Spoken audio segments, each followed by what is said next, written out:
सही है।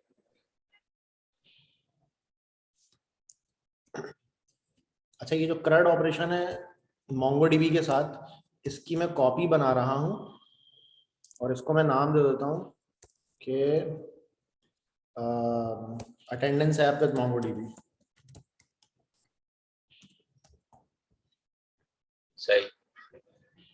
मैंने पुराने वाली ऐप की कॉपी बनाई है ताकि जो हमारे सर्वर का जो बॉयलर प्लेट है वो चीजें हमारी रीयूज हो जाए उसके अंदर, वो हमें बार बार दोबारा ना लिखनी पड़े। अच्छा, मैंने कहा भाई न्यू ऐप, और इतनी चेंजेस को मैं कमिट कर दूं ताकि मैं जो भी चेंज करूं वो लाइन बाय लाइन दिखता रहे कि क्या चेंज हो रहा है किस लाइन में।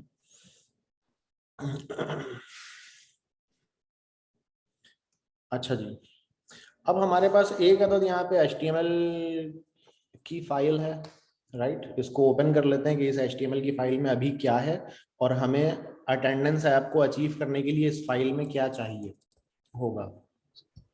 सही।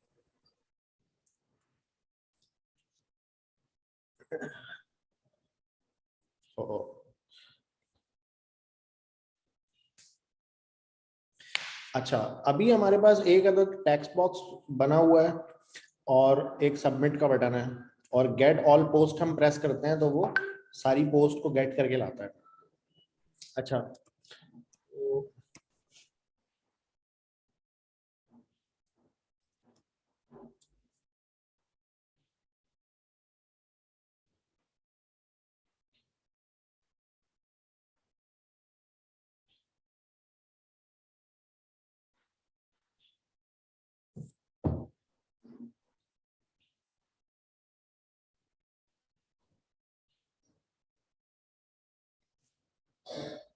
अच्छा तो पहले हम ये ऐसे सोच लेते हैं कि हमारी अटेंडेंस ऐप होनी कैसी चाहिए।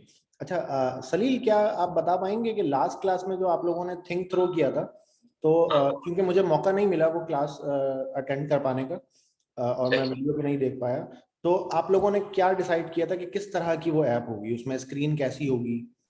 जी, तो हमने ऊपर क्या किया था कि पहले इनपुट बॉक्सेस लिए थे 3-4 कि पहले एक enter name, class, roll number, course, semester, ये चीजें याद आ रही है। So that was the input thing, and then there was submit के जगह पे ऐड स्टूडेंट था।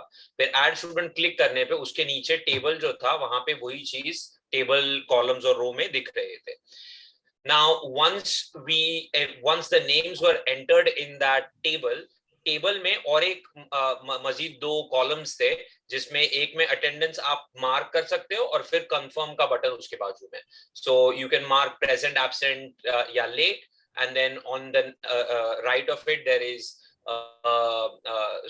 there is a date box, then there is a present, absent, this, and then confirm. So date select करने पे पूरे table की वही date हो जाती, फिर then you are just marking present, absent, late for that particular set of students, and then clicking confirm confirms all of those statuses. Perfect, आपने काफी बिल्कुल सही सोचा आपने। अच्छा, मैंने जो इंस्ट्रक्शन दी थी उसमें मैंने ये कहा था कि अगर स्टूडेंट आप हार्ड कोडेड भी कर दें तो वो एक्सेप्टेबल होगा, लेकिन आपने कहा कि आपने स्टूडेंट ऐड करने का भी सेक्शन बनाया था एक पेज में, और दूसरे पेज में फिर आपने ये बनाया था कि वो सारे स्टूडेंट शो हो रहे हैं और उनको अटेंडेंस और एब्सेंट मार्क कर सकते हैं उसमें। बिल्कुल सही है, तो हम उसी तरह दूसरे पेज पे नहीं किया, सेम ही पेज पे किया था, नीचे टेबल दिखा दिया, ऊपर ऐड बटन के कुछ इनपुट बॉक्सेस दे दिया। परफेक्ट। अच्छा जी, मोहम्मद हमजा फारूक, इनकी डिजाइन थी तो इनसे इनको कॉम्प्लीमेंट मिलने चाहिए। सर मैंने बना लिया। अच्छा बना लिया आपने, गुड यार। तो जी प्लीज सर, लेकिन ना वो मैंने ना उस पे नेटलीफाई पे ना डिप्लॉय नहीं किया अभी, तो टाइम बचा ही नहीं था, तो मैं आपको स्क्रीन शेयर करके दिखा दूं। नेटलीफाई पे क्या मतलब?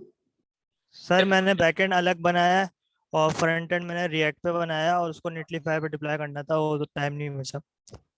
नहीं तो तुम उस पे कर दो ना, सर्च पे कर दो, करो अपनी स्क्रीन शेयर करो, हाँ स्क्रीन अपनी शेयर करो, मैं तुम्हें बताता हूँ ये होस्ट कैसे होगा।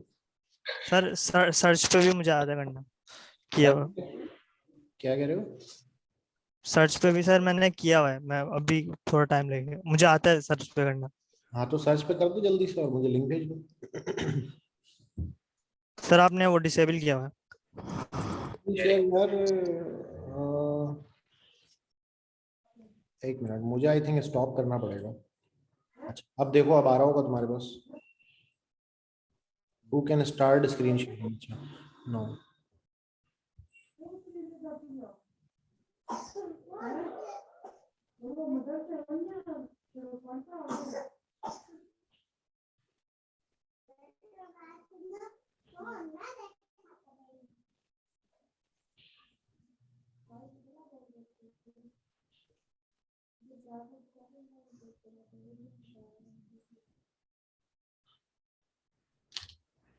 सर ये यूआई बनाई है मैंने।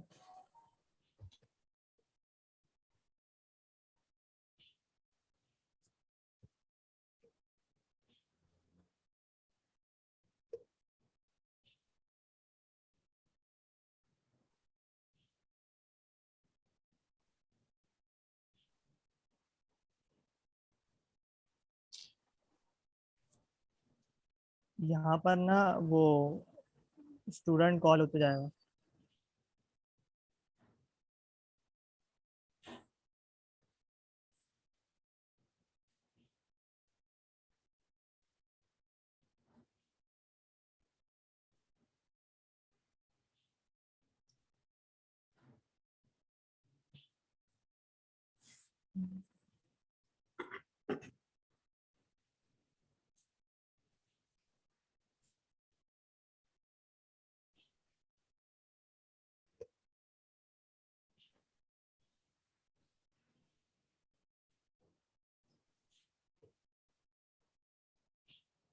सर ये ऐसे मैंने स्टूडेंट ऐड कर दिया एक और ना यहाँ पर सारे शो होते जाएंगे। अब उसके मुझे ना उसकी अटेंडेंस मार्क करनी है। तो मैं क्या करूँगा, यहाँ से डेट सेलेक्ट कर लूँगा जिस दिन की मुझे उसकी अटेंडेंस मार्क करनी होगी। जैसे आज 8 तारीख है, तो मैंने उसकी अटेंडेंस डेट सेलेक्ट कर ली। अब मैं उसको मैंने प्रेजेंट मार्क कर लिया और मैं यहाँ सबमिट करूँगा, तो मेरे पास ये डेटाबेस में ऐड हो जाएगा। सर अभी इसकी और फंक्शनलिटीज थी तो टाइम नहीं बचा उसका। हेलो जी मेरी स्क्रीन शेयर हो रही है? आप हमजा फारूक बात कर रहे हैं? जी जी हाँ, स्क्रीन तो शेयर हो रही है तुम्हारी। सर ये मैंने ये यूआई बनाई थी। सही है। तो इसमें जब आप अटेंडेंस इसकी मार्क करते हैं तो जी ये मुझे कैसे दिखेगा कि अटेंडेंस इसकी क्या है इस वक्त? एक अभी एक मिर्जा जियाद शो हो रहे हैं सामने, तो ये मिर्जा जियाद की अटेंडेंस लगी हुई है या ये एब्सेंट है? कहाँ पे शो हो रहा है ये? सर ये अभी इतना टाइम नहीं बचा है। ये हमने ना अलग अलग 2 कलेक्शन बनाई है। हमने एक जगह हमने स्टूडेंट ऐड करेंगे और एक जगह ना अटेंडेंस की एक कलेक्शन बनाई है जिसमें 3 फील्ड होंगे, आईडी और डेट और उसकी अटेंडेंस के प्रेजेंट है या नहीं है। और वो अलग अलग कलेक्शन में होगी। फिर हम यहाँ हिस्ट्री सारी प्रिंट करा सकते हैं। वो उसका टाइम नहीं बचा है तो वो करना है।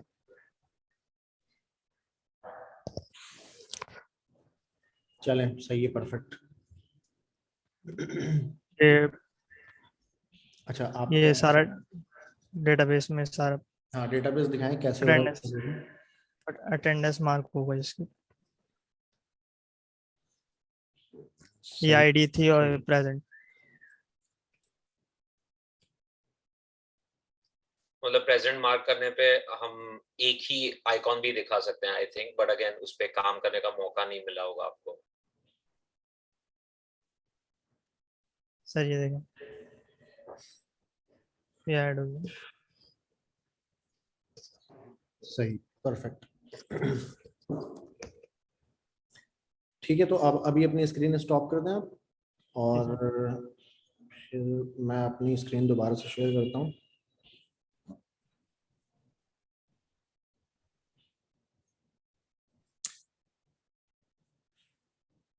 अच्छा, तो हमें सबसे पहले क्या करना है? हमें सबसे पहले स्टूडेंट्स ऐड करने का एक मैकेनिज्म बनाना है जिसके जरिए क्या हो कि स्टूडेंट्स मेरे पास जो है ना वो ऐड हो जाए, ताकि उन्हीं स्टूडेंट्स की बाद में मार्किंग की जा सके। अच्छा, हम अभी बहुत ही सिंपल सिस्टम बना रहे हैं। हम एक यहाँ पे ये जो एक अभी बॉक्स बना हुआ है, हम इसमें 2-3 चीजें और डाल देते हैं। नेम, ईमेल, उस बंदे का जो है ना 1-2 डिटेल इस तरह की हम और ले लेंगे, और वो स्टूडेंट क्रिएट हो जाएगा हमारा, ठीक है।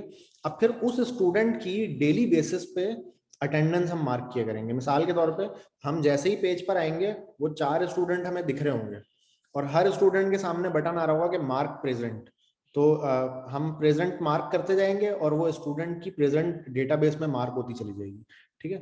और जो एब्सेंट है उनकी कोई मार्किंग हम डेटाबेस में नहीं करेंगे। जिनकी अटेंडेंस मौजूद नहीं है हम बाय डिफॉल्ट कंसिडर करेंगे कि ये बंदा एब्सेंट है, ठीक है। तो सबसे पहले तो स्टूडेंट ऐड करने का मैकेनिज्म बनाते हैं जो कि बहुत ही इजी है, हमने ऑलमोस्ट वो पहले से ही किया हुआ है, ठीक है। तो इनपुट 1 में मैंने कह दिया कि यार एंटर स्टूडेंट नेम। अच्छा, इससे पहले मैं एक हेडिंग लगा देता हूँ। हेडिंग लगा के मैं कहता हूँ कि भाई ऐड स्टूडेंट, राइट, कि ये ऐड स्टूडेंट करने का फॉर्म है। उसके बाद पहले इनपुट बॉक्स में मैंने कहा कि यार एंटर योर नेम, ठीक है जी। और मैंने प्लेस होल्डर में कह दिया कि व्हाट इज योर नेम, ठीक है जी। देख लेते हैं कि कुछ इस तरह से अब मेरा ये बॉक्स बनना स्टार्ट हो गया, ठीक है।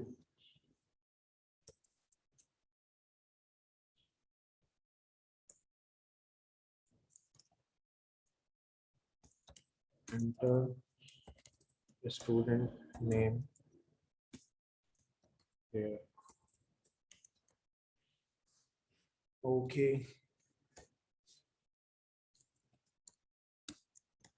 क्लास नेम, कोई भी उसकी क्लास नेम हो सकती है, ठीक है।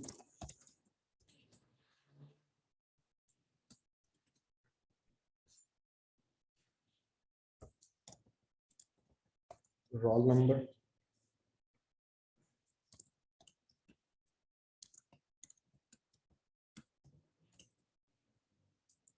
ठीक है जी। ये 3 चीजें हमने यूजर से इनपुट ले ली। उसके बाद सबमिट की जगह पे मैं कह देता हूँ ऐड स्टूडेंट, ठीक है, कि भाई ये बटन प्रेस करने से स्टूडेंट जो है वो ऐड हो जाएगा। अच्छा, अब ये काम करने के बाद मैंने क्या कहा,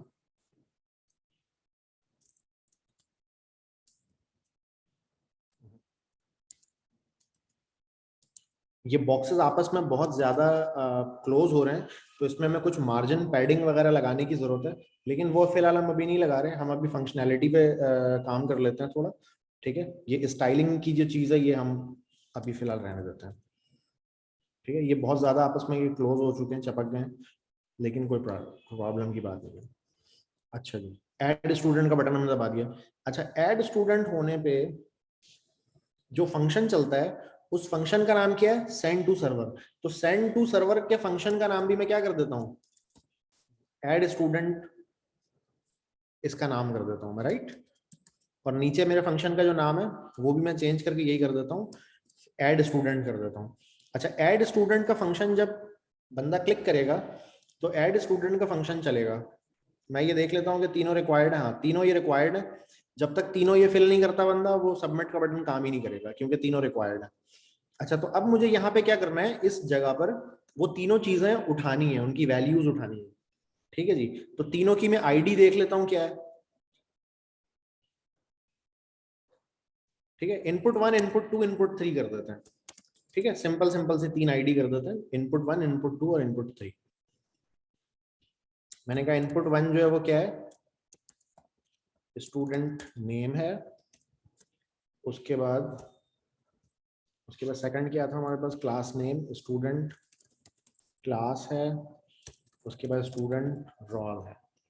ये 3 चीजें मुझे पता चल गई। और मैंने कहा इनपुट 1, इनपुट 2, इनपुट 3, ये तीनों वैल्यू मैंने अलग कर ली उसमें से।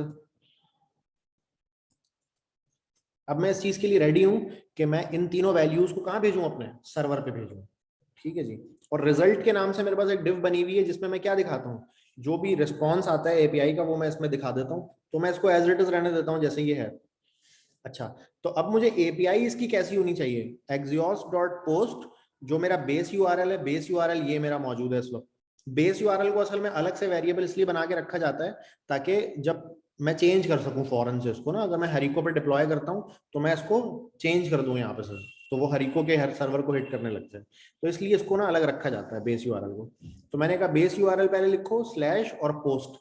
अब यहाँ पे क्या होगा हमारे पास स्टूडेंट, क्योंकि स्टूडेंट को मैं ऐड कर रहा हूँ तो स्लैश स्टूडेंट होना चाहिए इसका नाम। अच्छा, अब जो बॉडी है इसकी, बॉडी के अंदर क्या होना चाहिए, बॉडी के अंदर ये तीनों चीजें होनी चाहिए, राइट।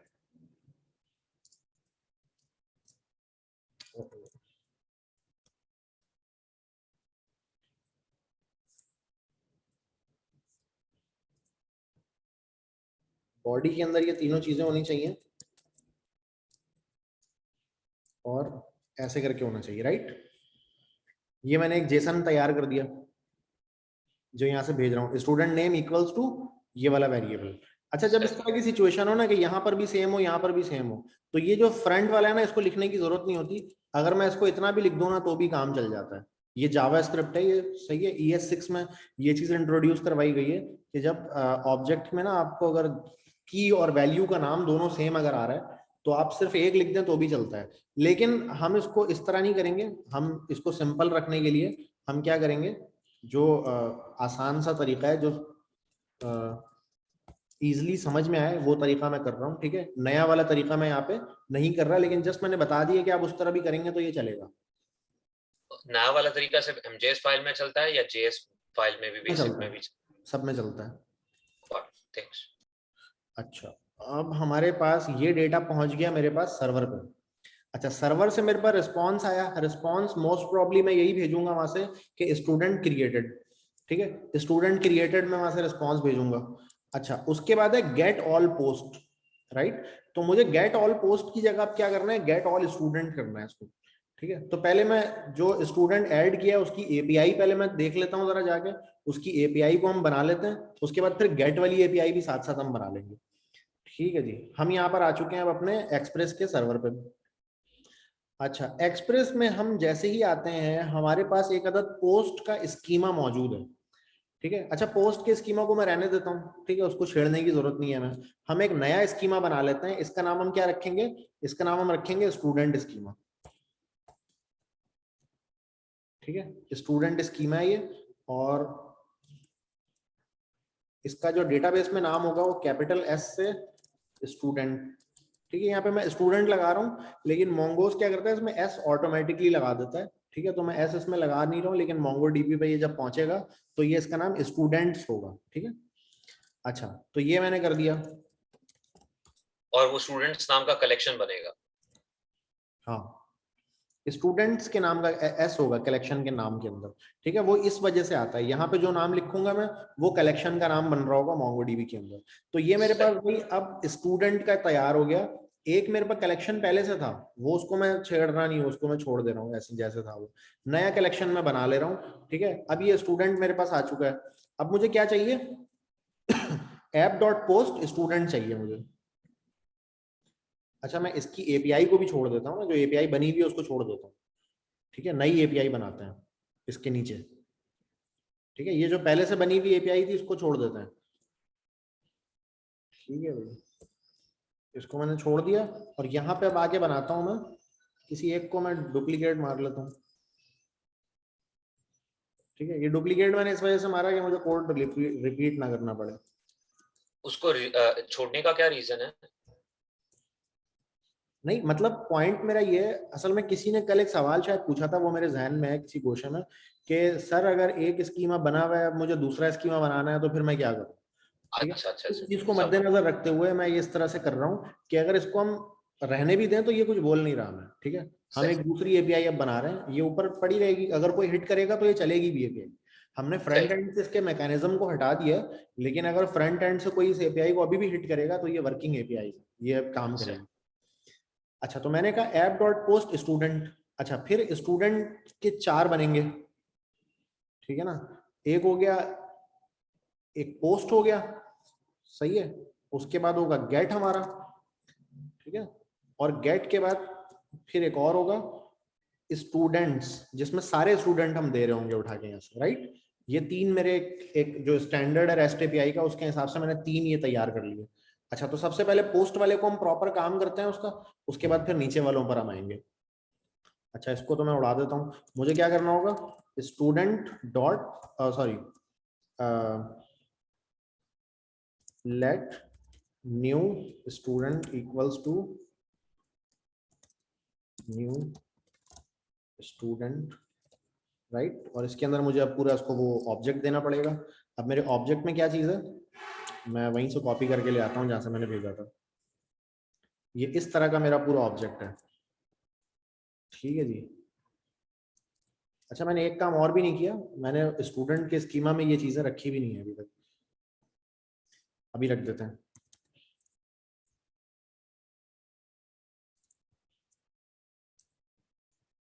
मैंने कहा रिक्वेस्ट डॉट बॉडी डॉट, ठीक है। ये इस तरह रिक्वेस्ट डॉट बॉडी के अंदर जो चीज आ रही है ना उसको उठा के आपने यहाँ रखना है। अच्छा ये जो स्कीमा है ना मेरा स्टूडेंट का, इसमें मुझे वापस जाना पड़ेगा क्योंकि स्टूडेंट के स्कीमा में तो ये लिखा हुआ है, टेक्स्ट लिखा हुआ है, ठीक है। तो मुझे टेक्स्ट नहीं चाहिए इसके अंदर, मुझे ये तीनों चीजें चाहिए, ठीक है। सबसे पहले मुझे चाहिए स्टूडेंट नेम, ठीक है, जो कि स्ट्रिंग होगा। उसके बाद मुझे चाहिए स्टूडेंट क्लास, वो भी चलो स्ट्रिंग रख देते हैं। और स्टूडेंट रोल,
अच्छा जी मेरी स्क्रीन दोबारा से नजर आ रही है आप लोगों को?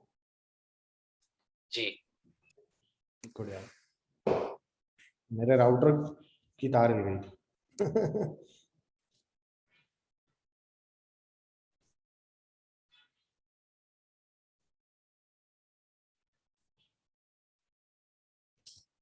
अच्छा जी, तो अब हम क्या कर रहे थे, अच्छा तो हम स्टूडेंट का स्कीमा बना रहे थे।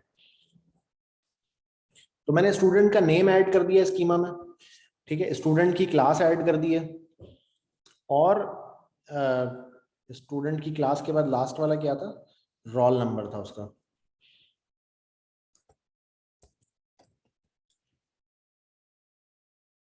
ठीक है जी, तो ये मैंने स्टूडेंट का स्कीमा जो मैं भूल गया था, मैंने जस्ट डुप्लीकेट किया और मैं नीचे चला गया, तो मैं ये भूल गया था करना, तो मैं वापस आके मैं ये कर रहा हूँ। क्रिएटेड ऑन जो है वो बाय डिफॉल्ट लेता रहेगा वो कि ये किस वक्त क्रिएट हुआ है। ओके चलें जी, अब नीचे आ जाते हैं हम। अब ये स्टूडेंट जो हमारा बना है, ये नया बना दिया मैंने। अब इस पर हम क्या करेंगे, न्यू स्टूडेंट डॉट सेव, ठीक है। अब ये सेव के अंदर का जो फंक्शन है ये बॉयलर प्लेट है, तो हम इस वाले में से ये कॉपी कर लेते हैं, ठीक है।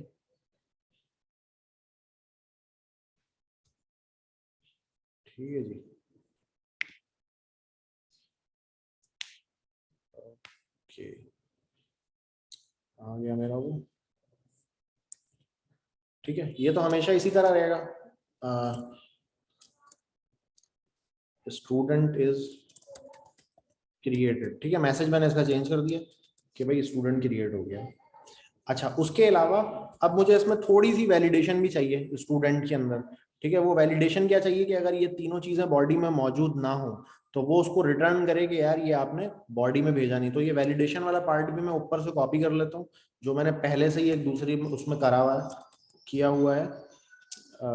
ठीक है जी, स्टूडेंट नेम होना चाहिए, इसको मैं मल्टीपल लाइन में ब्रेक कर सकता हूँ, राइट।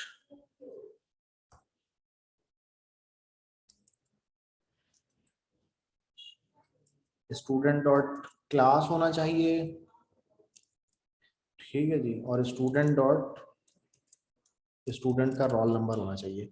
ये तीनों चीजों में से अगर कोई भी एक मिसिंग हुआ तो क्या होगा, यहीं से उसको वो वापस भेज देगा कि भाई ऑल पैरामीटर्स आर रिक्वायर्ड, ठीक है, इन जेसन बॉडी। अब मैं यहाँ पे एक एग्जाम्पल बना देता हूँ कि भाई इस तरह की रिक्वेस्ट आनी चाहिए, ठीक है। तो वो रिक्वेस्ट कैसी मैं बना देता हूँ, इस तरह से रिक्वेस्ट एक बना देता हूँ मैं। क्योंकि ये बैकटिक है तो इसके अंदर मैं लाइन को ब्रेक भी कर सकता हूँ, राइट। ये बैकटिक से जो मैंने स्ट्रिंग बनाया इसमें मैं लाइन को मल्टीपल लाइन में कर सकता हूँ स्ट्रिंग को, अदरवाइज मैं मल्टीपल लाइन स्ट्रिंग नहीं लिख सकता जावास्क्रिप्ट में, ठीक है। तो मैंने कहा कि भाई फॉर एग्जाम्पल आपको क्या करना है, आपको /n से ले सकते हैं ना, हाँ या /n से भी बैकटिक के अंदर ही लेनी पड़ती है? /n करने के बाद भी ना अगर आपने लिखा ना /n और आपने फिर हाँ, ऐसे एंटर कर दिया तो वो एरर देना शुरू कर देगा अगर वो बैकटिक में नहीं है। अच्छा लेकिन अच्छा, फिर ना जहाँ पहुंचेगा ना वहां पे न्यू लाइन तो मिलेगी, लेकिन यहाँ नहीं सही, मिलेगी। समझ गए समझ गए। अच्छा, तो मैंने कहा कि स्टूडेंट डॉट नेम जो होना चाहिए वो कुछ इस तरह से जॉन आपने दे दिया, ठीक है। क्लास आपने दे दिया कि भाई बैच 5 वेब एंड मोबाइल, ठीक है, ये करके दे दिया आपने। फिर आपने कहा रोल नंबर जो है उसका वो क्या हो गया, वो हो गया KHI 2231, ठीक है भाई। इस तरह का कोई रोल नंबर हमने ले लिया। तो ये स्टूडेंट अगर उसने ये तीनों पैरामीटर्स में से कोई एक मिसिंग किया तो उसको ये रिस्पॉन्स चला जाएगा, ठीक है। ये इसको हम कहते हैं सेल्फ डॉक्यूमेंटेड एपीआईज, कि अगर कोई एपीआई को गलत कॉल करता है ना तो एपीआई रिटर्न करके उसको बताती है कि भाई मुझे इस तरह से कॉल नहीं करो, मुझे ऐसे कॉल करो। अरे सर, इसमें मजीद जैसे कोई हमें बिजनेस लॉजिक इम्प्लीमेंट करनी है या कोई कंडीशन के जैसे स्टूडेंट ऑलरेडी एग्जिस्ट कर रहा है या नहीं, ये इस तरह की चीजें हम कहाँ पे इम्प्लीमेंट करेंगे, हाँ, इसी वो में आप करेंगे? इसी जगह पे करेंगे। वो आप न्यू स्टूडेंट क्रिएट करने से पहले ना आप क्या करेंगे, स्टूडेंट को गेट करेंगे आप। मिसाल के तौर पे अभी इसमें कोई यूनिक चीज हमने नहीं ली, जैसे हमने ईमेल इसमें नहीं लिया हुआ अभी, राइट ना। तो ईमेल हम लेते हैं इस तरह की कोई यूनिक, जैसे रोल नंबर हम लेते हैं, ठीक है। तो अब वो रोल नंबर अगर पहले से मौजूद है तो हम क्या करते हैं कि उसको बोल देते हैं कि भाई आप ना स्टूडेंट आपका मौजूद है। तो इसका सिर्फ सिंपल एक ही तरीका है कि यहाँ पे ये वाला काम करने से पहले लाइन नंबर 144 से लेके 147 में इस पॉइंट पे हम उस ईमेल से या उस रोल नंबर से डेटा गेट करते हैं मोंगोडीबी से, ठीक है। और जब हमारे पास डेटा आ जाता है अगर, तो फिर हम कहते हैं कि जनाब आप तो ऑलरेडी एग्जिस्ट हो, आप ऐड नहीं हो सकते। लेकिन अभी हम टू कीप इट सिंपल अभी हम वो चीजें नहीं कर रहे हैं। अच्छा जी, तो ये हमारी कौन सी एपीआई क्रिएट हो गई, स्टूडेंट ऐड करने वाली।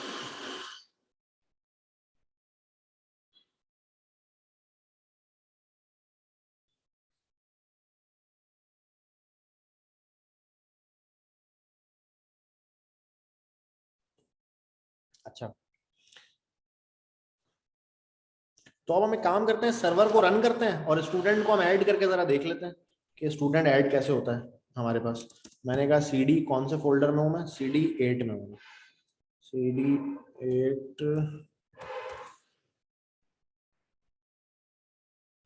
अच्छा 02 Node.js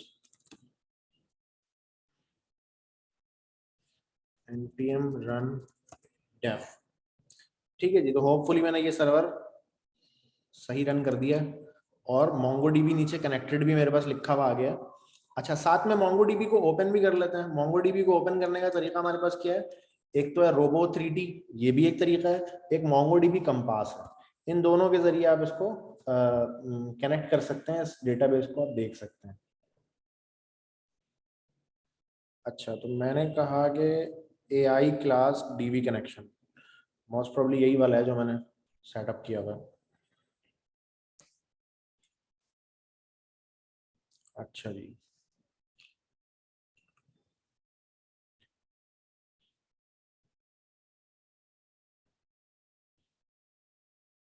यही वाला ही है ना।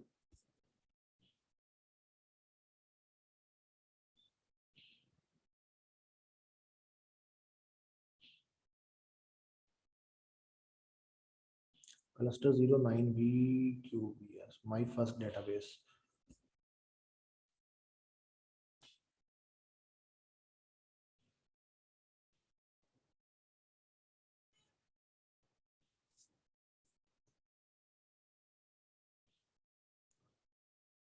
अच्छा, इसको ना अभी तक कलेक्शन क्रिएट कर देनी चाहिए थी, लेकिन इसने किया नहीं है। I am not sure why इसने ना कलेक्शन क्रिएट किया नहीं है अभी तक। ये जो पोस्ट जिसमें आ रहा है ना, यही वाला डेटाबेस है। खैर, हम यहाँ से स्टूडेंट क्रिएट करके देखते हैं। तो पहला स्टूडेंट हम क्रिएट करते हैं जॉन, ठीक है जी। क्लास नेम उसका है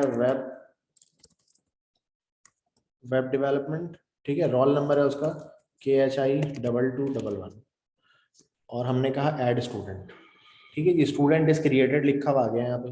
अब यहाँ आके हम जरा इसको रिफ्रेश कर लेते हैं, ठीक है। रिफ्रेश का बटन मैंने दबाया राइट क्लिक करके, और हम ये देखना चाह रहे हैं कि यहाँ पे आया कि वो पहुंचता है या नहीं पहुंचता स्टूडेंट हमारा।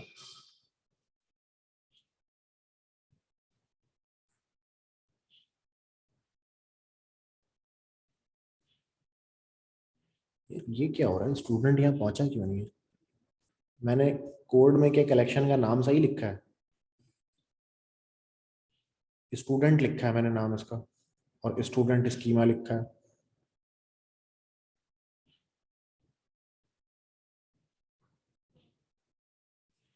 एक काम करते हैं, हम इस URL के जरिए ना डेटाबेस दोबारा कनेक्ट कर लेते हैं, क्योंकि असल में बैक टू बैक मैं क्लासेस पढ़ा रहा होता हूँ, तो वो मुझे लग रहा है कि जो है ना मैंने कोई आगे पीछे कर दिया डेटाबेस को। तो इस URL से जिससे भी ये कनेक्टेड है हम उससे दोबारा से कनेक्ट कर लेते हैं यहाँ से मैन्युअली। अच्छा जी, तो मैं गया क्रिएट कनेक्शन में और मैंने कहा क्रिएट, और मैंने कहा भाई यहाँ पेस्ट किया, फ्रॉम SRV का बटन दबाया, और बटन दबाने के बाद मैंने इसका नाम चेंज कर दिया AI चैटबॉट ऑनलाइन, ठीक है, ताकि मुझे याद रहे कि ये मैंने इसके लिए बनाया है। और मैंने इसको सेव किया और डबल क्लिक करके इससे कनेक्ट हो गया।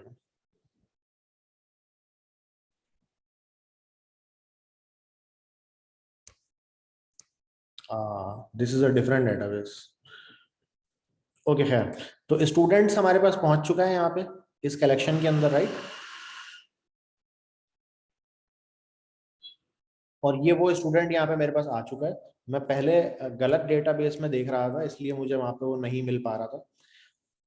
ओके, तो अब हमारा अगला काम क्या है? हमने स्टूडेंट को क्रिएट कर लिया, राइट। अब हमारा अगला काम ये है कि स्टूडेंट की हम एक लिस्ट बनाएं और स्टूडेंट की हम लिस्ट दिखा दें, डिस्प्ले करवा दें यूजर को कि भाई ये स्टूडेंट हमारे पास अवेलेबल है, राइट। अच्छा, तो अब हम ये वाला काम स्टार्ट करते हैं, स्टूडेंट की लिस्ट बनाने वाला।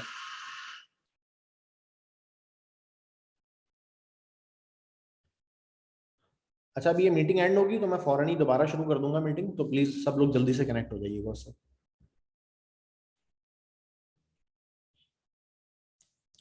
अच्छा जी, तो अब हम आ जाते हैं नीचे और स्टूडेंट्स को गेट करने वाला कोड लिख लेते हैं हम, जिससे तमाम स्टूडेंट गेट होते हैं, ठीक है। सिंगल स्टूडेंट तो गेट हमें फिलहाल अभी नहीं करवाने की जरूरत है, तो उसको हटा देते हैं। हमें सारे स्टूडेंट एक साथ गेट करवाने वाली हमें API चाहिए अभी फिलहाल। तो मैंने कहा कि भाई ऊपर से मैं इसको भी कॉपी कर लेता हूँ, ठीक है। ये सिंपल सा कोड है, इसमें सिर्फ मैं क्या चेंज करूंगा, सिर्फ मैं नाम चेंज करूंगा, पोस्ट हटा के स्टूडेंट करूंगा, क्योंकि अब मुझे डेटा कहाँ से गेट करना है, अब मुझे स्टूडेंट से गेट करना है। मैंने कहा पोस्ट डॉट सॉरी स्टूडेंट करूंगा मैं उसको। स्क्रीन नजर आना शुरू हो गई है दोबारा से जी। तो अब हम ये करने जा रहे हैं कि सारे स्टूडेंट को गेट करके उसको डिस्प्ले करवाने जा रहे हैं। तो हमने उसकी API तैयार कर ली है। मैंने कहा app.get स्टूडेंट्स के एस लगा हुआ है, इसका मतलब तमाम स्टूडेंट्स को गेट करके लाना है, ठीक है। अच्छा, और स्टूडेंट्स के बाद मैंने कहा स्टूडेंट डॉट फाइंड, कोई क्राइटेरिया नहीं दिया मैंने, एम्प्टी ऑब्जेक्ट दिया। एम्प्टी ऑब्जेक्ट का मतलब है कि जितने भी स्टूडेंट के कलेक्शन में चीजें मौजूद हैं सब लेकर आ जाओ, ठीक है। और जैसे ही अगर वो मुझे मिल जाता है तो मैं इसको फ्रंट एंड पे भेज देता हूँ यहाँ से। अच्छा, अब मैं क्या करता हूँ, अपना जो मेरा फ्रंट एंड का कोड है, ठीक है, गेट ऑल पोस्ट के नाम से जो मेरे पास एक बना हुआ है, मैं अब ये इस फंक्शन को मैं चेंज कर देता हूँ और अब मैं इसका नाम क्या कर देता हूँ, गेट ऑल स्टूडेंट्स। ठीक है, गेट ऑल स्टूडेंट्स कर दिया मैंने, और जहां जहां पे गेट ऑल पोस्ट था मैंने सब जगह पे गेट ऑल स्टूडेंट बना दिया उसको। ठीक है जी। अच्छा, अब मुझे क्या करना होगा,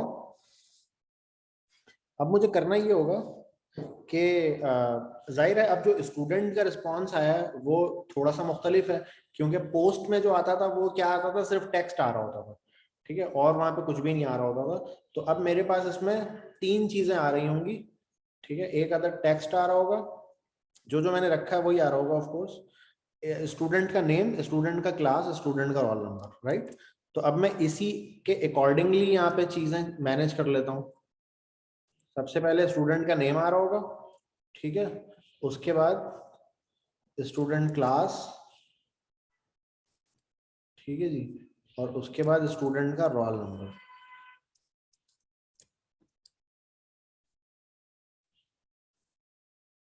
ठीक है जी, मैंने रिफ्रेश किया, व्हाट, अच्छा ये मैंने स्लैश स्टूडेंट्स नहीं कॉल किया ना इसमें। ठीक है, गेट ऑल स्टूडेंट को स्लैश स्टूडेंट कॉल करना चाहिए एपीआई। अच्छा जी, तो एक स्टूडेंट जो हमारा डेटाबेस में मौजूद था वो स्टूडेंट यहाँ पे डिस्प्ले हो चुका है, वो नजर आ चुका है। अच्छा, एक स्टूडेंट हम और ऐड करके देख लेते हैं। अच्छा, एक स्टूडेंट और ऐड करने से पहले एक चीज कर लेते हैं।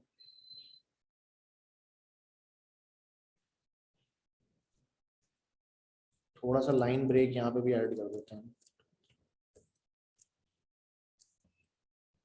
ठीक है, गेट ऑल पोस्ट में और उसमें काफी जो है ना ज्यादा वो हुआ था। अच्छा, एक स्टूडेंट हम और ऐड कर लेते हैं, हम ऐड कर देते हैं सलील को उसमें, सलील, और क्लास का नाम है AI chatbot, roll number ABC 123। ठीक है, अच्छा इसको ऐड किया हमने और यहाँ पे ये नीचे डिस्प्ले हो गया। ठीक है जी, हम अभी स्टाइलिंग वगैरह पे कोई तवज्जो फिलहाल नहीं दे रहे, हम सिर्फ फंक्शनैलिटी पे तवज्जो दे रहे हैं। अच्छा, तो अब मुझे करना क्या है, इतना तो काम हमने कर लिया कि हमारे पास स्टूडेंट सिस्टम पे ऐड होना शुरू हो गए हैं। अच्छा, अब हमें इसके ऊपर अटेंडेंस मार्क करनी है हर स्टूडेंट की। ठीक है, अच्छा हर स्टूडेंट की अटेंडेंस अब मुझे मार्क करनी है, तो इसके लिए मुझे अटेंडेंस का एक अलग कलेक्शन मुझे बनानी पड़ेगी, राइट। अलग, क्योंकि अटेंडेंस सिर्फ अगर एक दिन की होती तो तब तो कोई प्रॉब्लम नहीं होता, मैं इसी स्टूडेंट के साथ एक प्रॉपर्टी लगा देता, उसको मैं ट्रू फॉल्स करवा देता, राइट। तो मगर अटेंडेंस एक दिन की नहीं है, अटेंडेंस डेली बेसिस पे होगी। तो इस वजह से अब मुझे क्या करना पड़ेगा कि अटेंडेंस की मुझे एक अलग कलेक्शन बनानी पड़ेगी, जिसमें मैं हर स्टूडेंट की आईडी के साथ उसकी अटेंडेंस मार्क करूं, राइट। तो इस तरह करके मुझे एक अलग कलेक्शन बनानी पड़ेगी। तो अब हम आगे पहले ना डेटाबेस अपना डिजाइन कर लेते हैं यहाँ पे, कि डेटाबेस हमारा होगा कैसा। इतने को पहले हम कोड को कमिट कर देते हैं, स्टूडेंट एडेड। ठीक है, स्टूडेंट ऐड होना शुरू हो गए हमारे, इसको इतने कोड को मैंने कमिट कर दिया।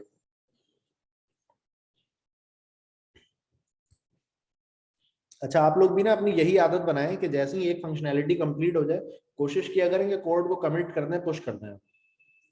ठीक है, ताकि यानी हर कमिट के अगेंस्ट एक आपके ना फंक्शनैलिटी खड़ी हो। जी हमजा फारूक। सर मेरा एक क्वेश्चन था सर, जैसे हम ये काम कर रहे हैं तो सर पहले फ्रंट एंड बनाना चाहिए या पहले एपीआई लिखना चाहिए? पहले तो एपीआई लिखनी चाहिए। सही है। असल में कुछ केसेस में ना लोग पहले फ्रंट एंड भी बनाते हैं, लेकिन पहले फ्रंट एंड जो बनाते हैं ना तो वो फिर उसमें एपीआई के मॉकअप्स लगाते हैं। मॉकअप्स उसको कहते हैं कि एक यानी कि वो हार्ड कोडेड ना जेसन रख देते हैं कि भाई इस तरह का ही रिस्पॉन्स मुझे हर दफा मिलेगा, तो वो मॉकअप्स के जरिए बना रहे होते हैं, वरना डायरेक्ट तो आप फ्रंट एंड नहीं बना सकते। ठीक है, डायरेक्ट फ्रंट एंड आप इसी सूरत में बना सकते हैं कि आपको पता हो कि एपीआई में से कैसा रिस्पॉन्स आएगा। अच्छा, इस केस में क्योंकि सर्वर भी मैं लिख रहा हूँ और फ्रंट एंड भी मैं लिख रहा हूँ, तो मेरे लिए मॉकअप बनाना बहुत आसान है। लेकिन जब अलग अलग लोग काम कर रहे होते हैं और वो आपको कह रहा है कि भाई फ्रंट एंड बना दो आप, ठीक है, तो वो मॉकअप्स आपको या तो खुद बना कर देता है। मिसाल के तौर पर मॉकअप्स की क्या सूरत हो सकती है कि भाई ये स्लैश स्टूडेंट्स बना हुआ है ना, इसके अंदर से ना एक हार्ड कोडेड एरे रिटर्न करवा रहा होता है बंदा, ठीक है, इसको मॉकअप्स कहते हैं। तो वो मॉकअप बना के आपको ना होस्ट करके बंदा दे देता है कि यार ये लो, बस अब तुम एपीआई को कॉल करोगे ना तो तुम्हें डेटा मिलेगा, लेकिन वो डेटा डेटाबेस से नहीं आ रहा होता, वो हर दफा एक ही डेटा आपको मिल रहा होगा।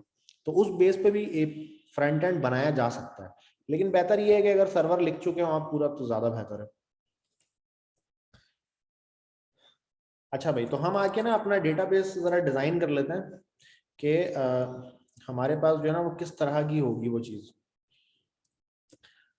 अब हम इसका नाम दे देते हैं इसको अटेंडेंस स्कीमा, राइट।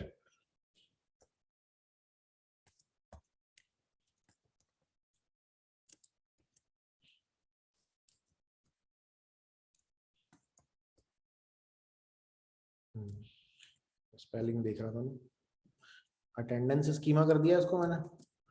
और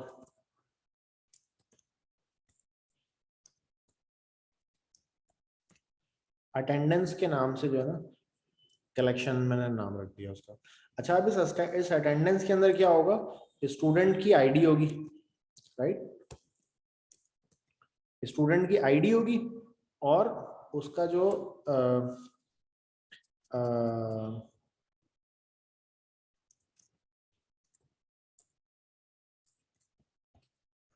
अटेंडेंस स्टेटस कर देते हैं इसको कि मतलब ट्रू कि वो प्रेजेंट है या एब्सेंट है, इसको क्या होना चाहिए इसका अच्छा नाम, अटेंडेंस स्टेटस। या कोई अगर बेहतर नाम किसी के जहन में है तो प्लीज बताएं।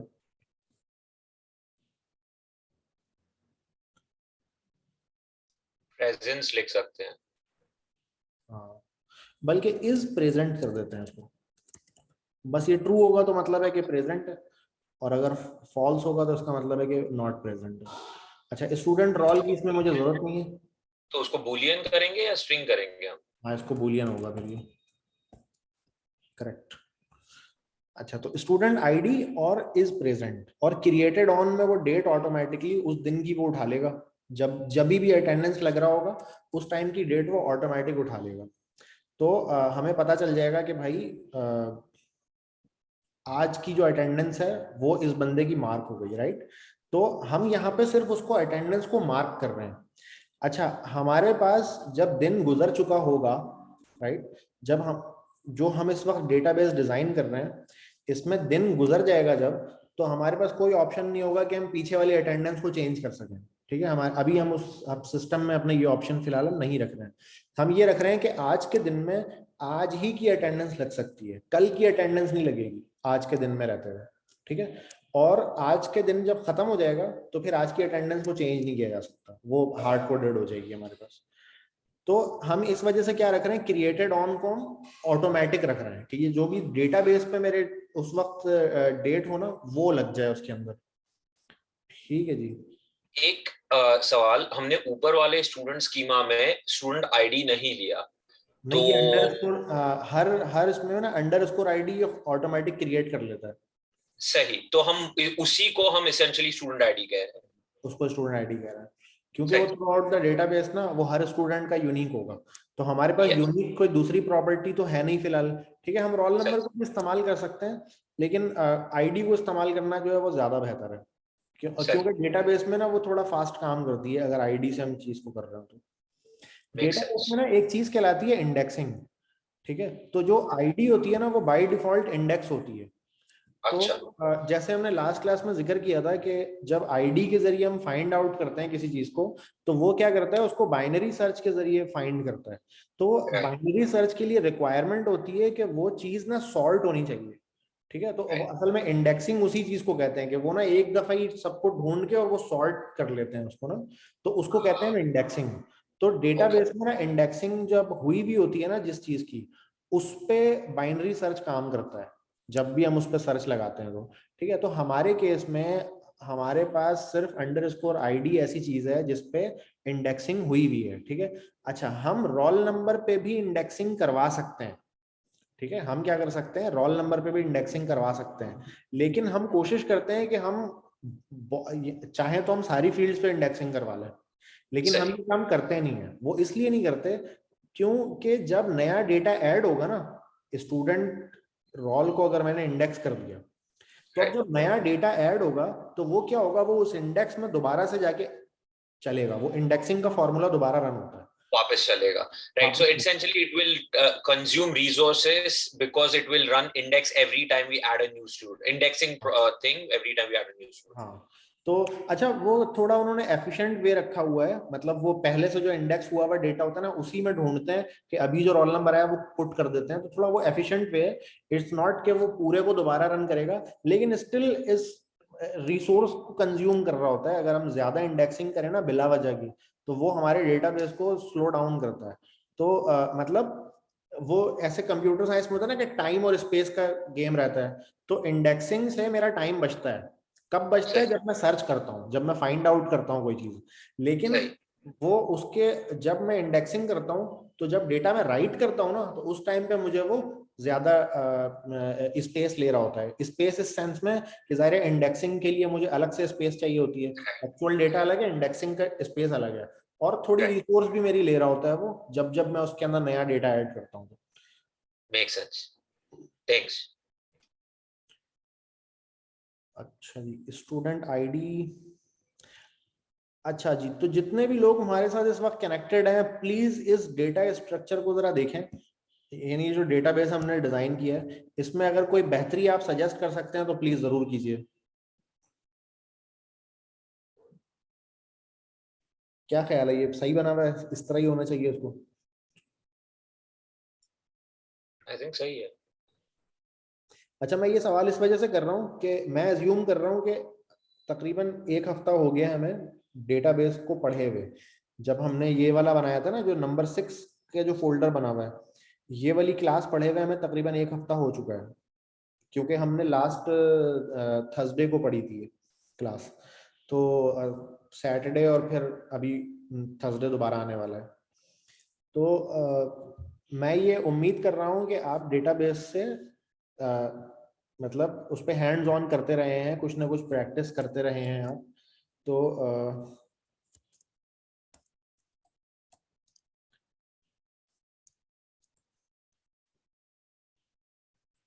जी सलील। नहीं कुछ नहीं, सॉरी। अच्छा, कोई भी नहीं है हमारे पास ऐसा जो इस पे कुछ कमेंट्स कर सके, कुछ ऐड ऑन कर सके इस पे? अच्छा,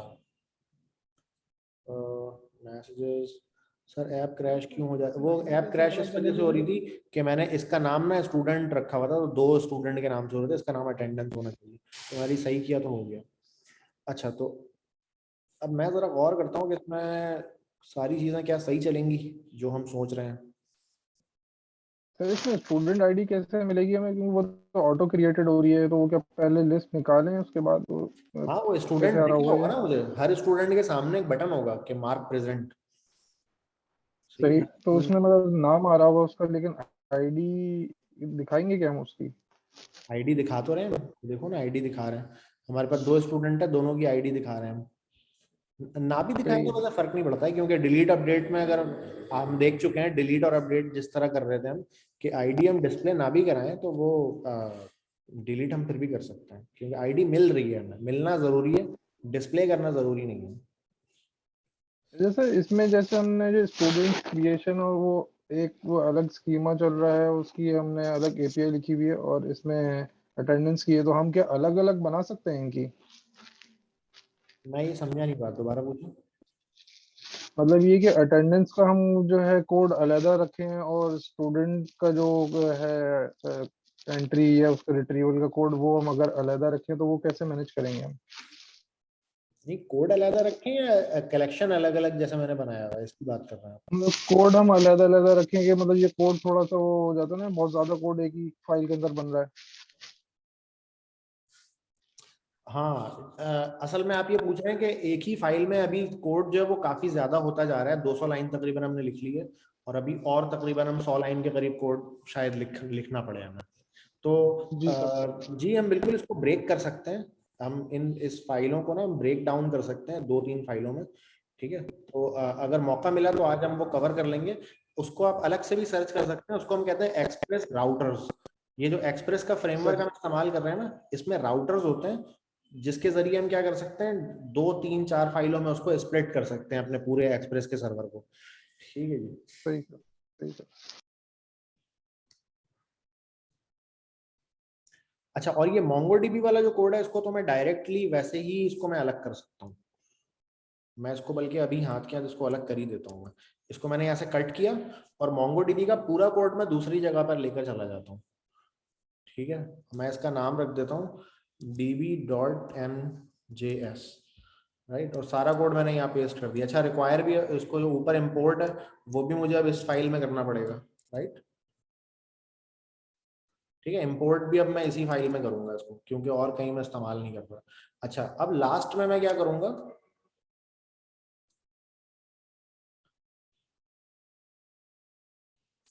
ये जो चीजें हैं ना जितनी भी मैंने बनाई हुई हैं इन सबको मैं यहाँ से एक्सपोर्ट करूंगा, राइट। ये नोट करने वाली बात है, इसको मैं एक्सपोर्ट करूंगा। ये ES6 का सिंपल सा फीचर है। ES6 में क्योंकि इंपोर्ट एक्सपोर्ट हमने देखा था कि अलाउ होता है, तो मैंने कहा कि क्या कर रहा हूँ,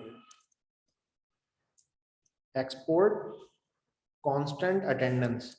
जस्ट आप नोट कीजिएगा मैं सिर्फ एक्सपोर्ट लगाता जा रहा हूँ सबके पीछे, ठीक है, कि इस वेरिएबल को मैं एक्सपोर्ट कर रहा हूँ यहाँ से, और ये तीसरा वेरिएबल भी मैंने एक्सपोर्ट कर दिया। 3 मेरे पास टोटल स्कीमा थे, तीनों को मैंने यहाँ से एक्सपोर्ट कर दिया, राइट। अच्छा अब मैं यहाँ पर आके क्या करूंगा, उसको मैं इंपोर्ट करूंगा।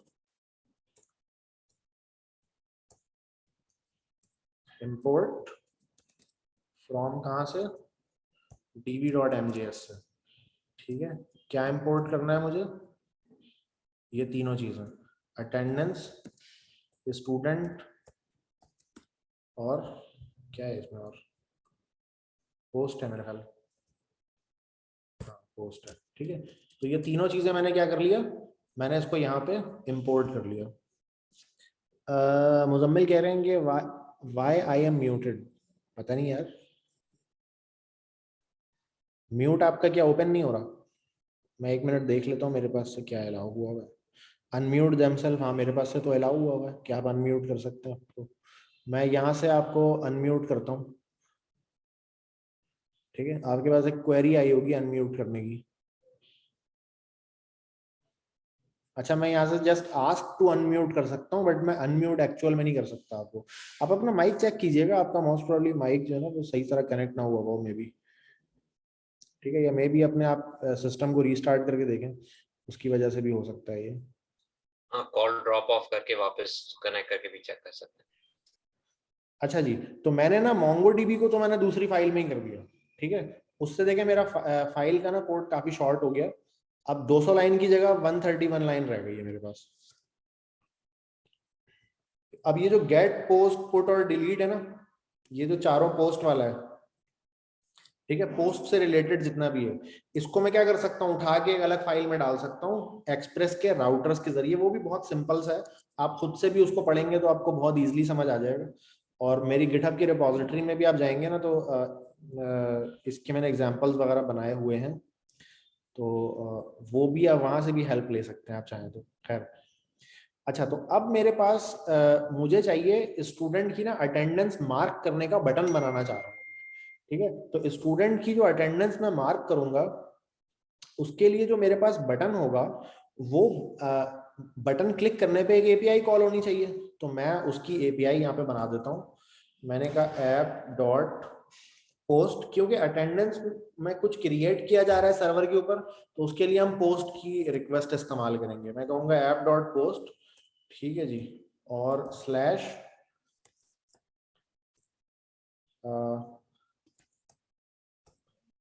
अटेंडेंस, ठीक है, स्लैश अटेंडेंस कर देते हैं।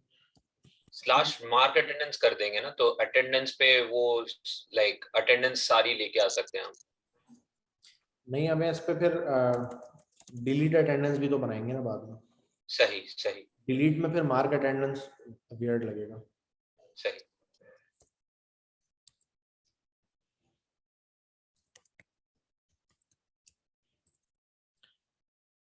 अच्छा, जब अटेंडेंस हम मार्क करवाएंगे बंदे से तो वो मुझे क्या भेजेगा, मुझे वो भेजेगा request dot body dot student ID भेजेगा मुझे वो, ठीक है।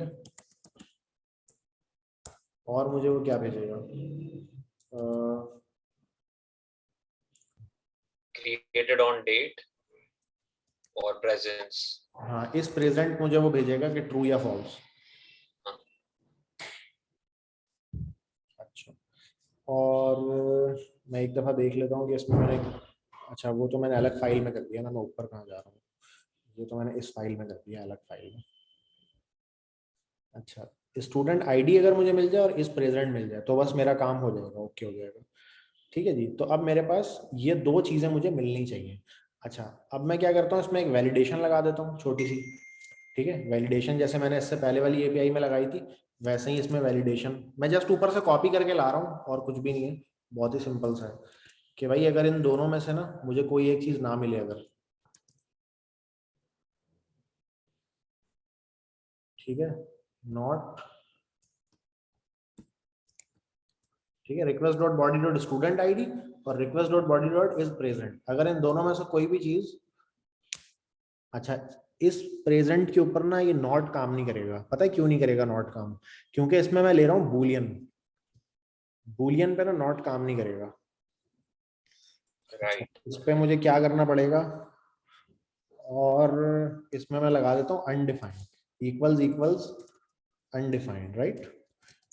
क्योंकि अगर जो चीज नहीं मिल रही होती है वो मुझे अनडिफाइंड मिलती है, ठीक है, ट्रू, क्योंकि ये तो या तो ट्रू होगा या तो फॉल्स होगा, तो जो चीज मुझे नहीं मिल रही होती है वो अनडिफाइंड होती है। तो मैंने कहा कि अगर स्टूडेंट आईडी मिसिंग हो, नॉट हो, ठीक है, और request dot body dot is present जो है वो अनडिफाइंड होगा, इन दोनों में से कोई एक भी केस हो जाए तो ये बता दो कि भाई all parameters are required in JSON body, ठीक है। और मैंने क्या कहना है इसको कि भाई मुझे क्या क्या चाहिए जेसन बॉडी में, स्टूडेंट की आईडी चाहिए, ठीक है, जिसके अंदर क्या मोंगोडीबी की लंबी सी एक आईडी होगी।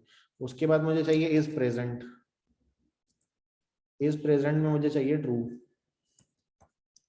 ठीक है। ये दो चीज अगर मुझे मिल जाए तो मेरा काम होता रहेगा।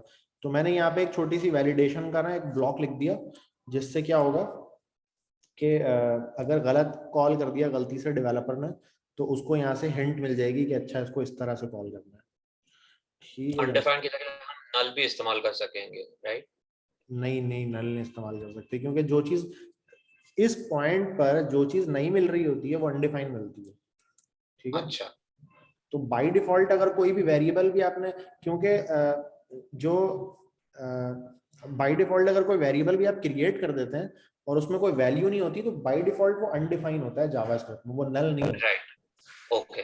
अच्छा, कुछ लैंग्वेजेस हैं जिसमें वो नल होता है बाय डिफॉल्ट, जैसे सी लैंग्वेज है ना, उसमें अगर आप कोई वेरिएबल बना देते हैं तो उसमें नल होता है वो बाय डिफॉल्ट, ठीक है, या तो कोई वैल्यू होगी या तो नल होगा, तीसरी कोई चीज नहीं होगी। जावास्क्रिप्ट में ऑन अदर हैंड हमारे पास तीन पॉसिबिलिटीज हैं, एक अनडिफाइन होगा, एक नल होगा, और एक कोई उसमें वैल्यू होगी। जिस भी टाइप का वेरिएबल है उस टाइप की कोई ना कोई वैल्यू, जैसे अगर नंबर वेरिएबल है तो कोई ना कोई नंबर होगा, ठीक है, या तो कोई नंबर या तो अनडिफाइन या तो नल। लेकिन नल बाय डिफॉल्ट नहीं होगा, नल रखवाएंगे तो होगा, बाय डिफॉल्ट वो अनडिफाइन होगा। अच्छा, तो नल रखवाना पड़ता है बाय डिफॉल्ट जावास्क्रिप्ट अनडिफाइंड। असल में ये इन्होंने, मुझे थोड़ा यूजफुल लगता है ये फीचर कि इन्होंने नल भी दिया है और अनडिफाइन भी दिया है, कि अनडिफाइन से मुझे पता चल जाता है अच्छा ये चीज मौजूद ही नहीं है मेरे पास, ठीक है। और क्योंकि सी लैंग्वेज में तो ये पॉसिबिलिटी नहीं है ना कि कोई चीज आप चेक करें और वो हो ही ना, क्योंकि उन्होंने तो बिल्कुल अलग, क्योंकि वो कंपाइल वाली लैंग्वेज है तो वो कंपाइलेशन में आपको रोक देता है, कंपाइल ही नहीं करने देता, ठीक है। तो उसमें अनडिफाइन की जरूरत भी नहीं है सही मानों में देखा जाए तो, उसमें नल और वैल्यू की जरूरत है। लेकिन इसमें ये तीनों दिया है इन्होंने तो ये इस केस में अच्छा रहता है। सही, थैंक्स। अब मैंने कहना है इसको अटेंडेंस, ठीक है, न्यू अटेंडेंस में एक्चुअली मार्क करने जा रहा हूं, मैंने कहा let new equals new attendance,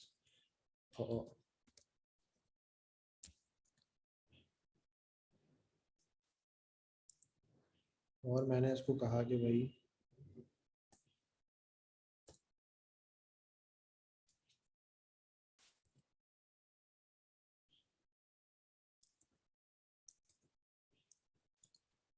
ठीक है, जो भी यूजर ने दिया है मैंने उसको एज इट इज यहाँ पे रखा और उसको भेज दिया डेटाबेस के अंदर। ये एलियासिंग है, सही? क्या चीज एलियासिंग है?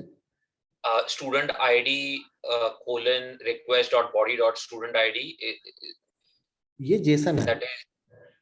ये एक नहीं नॉर्मल नहीं, जेसन। मतलब वो कोलन का इस्तेमाल जो होता है उससे एलियासिंग कहते हैं, और जे इक्वल टू जो होता है वो ये होता है ना, क्या, like I mean you are keeping that value in that, you are creating a new variable and keeping that value in that new variable.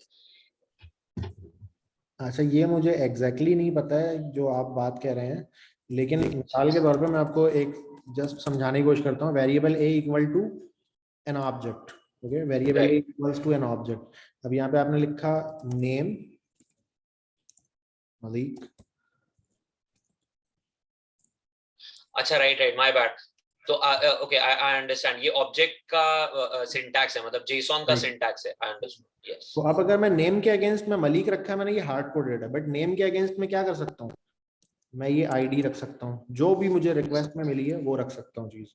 ठीक है, तो this is JSON, this is JSON, both are JSON. Got it, JavaScript thank you. Object एक ही बात है। Fair fair. JavaScript object ही असल में जेसन है। जेसन का फुल फॉर्म है जावास्क्रिप्ट ऑब्जेक्ट नोटेशन। नोटेशन कहते हैं लिखने के अंदाज को, कि जावास्क्रिप्ट में ऑब्जेक्ट को लिखने का अंदाज जेसॉन ये बोलता है, मतलब उसका ये। सही सही। अच्छा, मैंने कहा न्यू अटेंडेंस डॉट सेव, ठीक है जी, और सेव के अंदर जो मिलता है मुझे बॉयलर प्लेट, वो भी मैं कहीं से छाप लेता हूँ। ठीक है, यहाँ से छाप लेता हूँ। ठीक है, सेव के अंदर मुझे ये मिलता है हर दफा।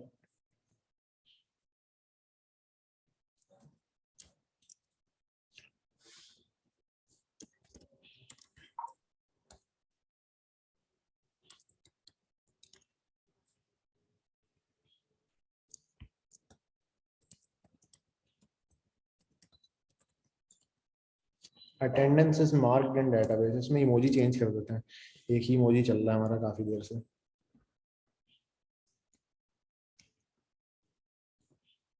इसमें हम लगाते हैं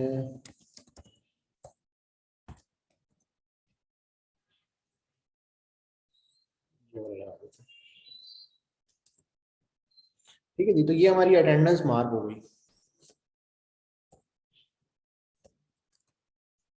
ठीक है, अभी जस्ट हमने अटेंडेंस को मार्क किया है, अभी हमने अटेंडेंस को गेट नहीं करवाया ना, कि वो हमें लिस्ट बना के दिखाया कि भाई कौन एब्सेंट है कौन प्रेजेंट है, अभी हमने ये काम नहीं किया था। अभी हमने जस्ट क्या किया हुआ है कि उसकी लिस्ट अटेंडेंस को मार्क करवाया डेटाबेस में। अच्छा, तो ये एपीआई हमारी कंप्लीट है ऑलमोस्ट, सेव कर दिया इसको मैंने, और सेव करने के बाद अब मैं जाऊंगा हमारे स्क्रीन पर, जो यूआई है हमारी उस स्क्रीन पर जाऊंगा मैं, और उस स्क्रीन पर जाने के बाद मुझे अब ऑफ कोर्स एक फंक्शन चाहिए मार्क अटेंडेंस के नाम से। ठीक है, मेरे पास मार्क अटेंडेंस के नाम से कोई फंक्शन यहाँ पे मौजूद अभी नहीं है। ठीक है, डिलीट को छोड़ देते हैं अभी, अपडेट को भी छोड़ देते हैं। ठीक है, ये डू चेंज क्या चीज है, खैर। तो यहाँ पे मैं मार्क अटेंडेंस का ना एक फंक्शन बना देता हूँ। ठीक है, फंक्शन मार्क अटेंडेंस। ठीक है, मार्क अटेंडेंस को जो है आईडी मिलेगी ऑफ कोर्स, मार्क अटेंडेंस को जो है वो आईडी मिलेगी एक अदद स्टूडेंट की, और उसके बाद मार्क अटेंडेंस को क्या करना है, एक एपीआई कॉल करनी है पोस्ट की, राइट। एक एपीआई कॉल करनी है, कौन सी वाली, पोस्ट वाली एपीआई कॉल करनी है।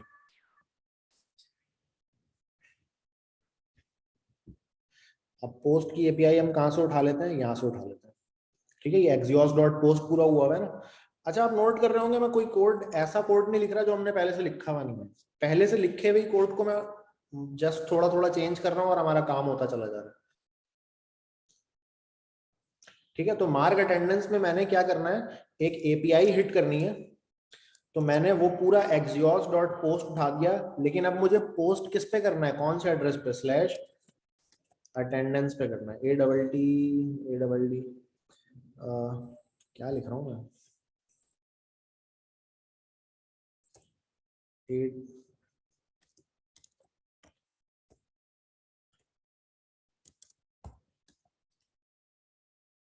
अटेंड, यार वहीं से देख लेते हैं क्या स्पेलिंग लिखी हुई है।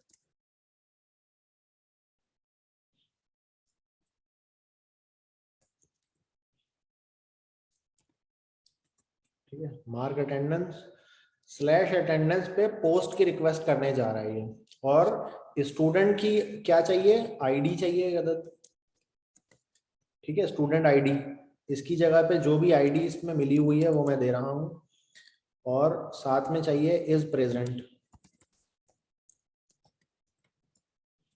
इस प्रेजेंट में मैं हार्ड कोडेड यहाँ से ट्रू भेज रहा हूँ, ठीक है ना, क्योंकि ट्रू भेजूंगा तो ही अटेंडेंस लगेगी। अभी फॉल्स, अभी अटेंडेंस डिलीट करने का हमने ऑप्शन रखा ही नहीं है अभी फिलहाल, हम ये सिर्फ कह रहे हैं अटेंडेंस भेजना चाह रहे हैं और कुछ भी नहीं। तो इसमें होगा ये कि गलती से भी अगर बटन प्रेस हो गया तो अटेंडेंस बंदे की लग जाएगी, लेकिन अभी हम इसको कीप इट सिंपल के लिए हम ऐसा रख रहे हैं, ठीक है।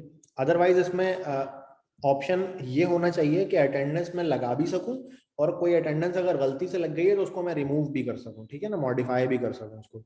लेकिन फिलहाल अभी हम वो फीचर इसमें हम नहीं कवर कर रहे हैं, हम सिर्फ ये कर रहे हैं क्लिक करूं अटेंडेंस मार्क हो जाए और आज की डेट के साथ हो जाए। ठीक है जी।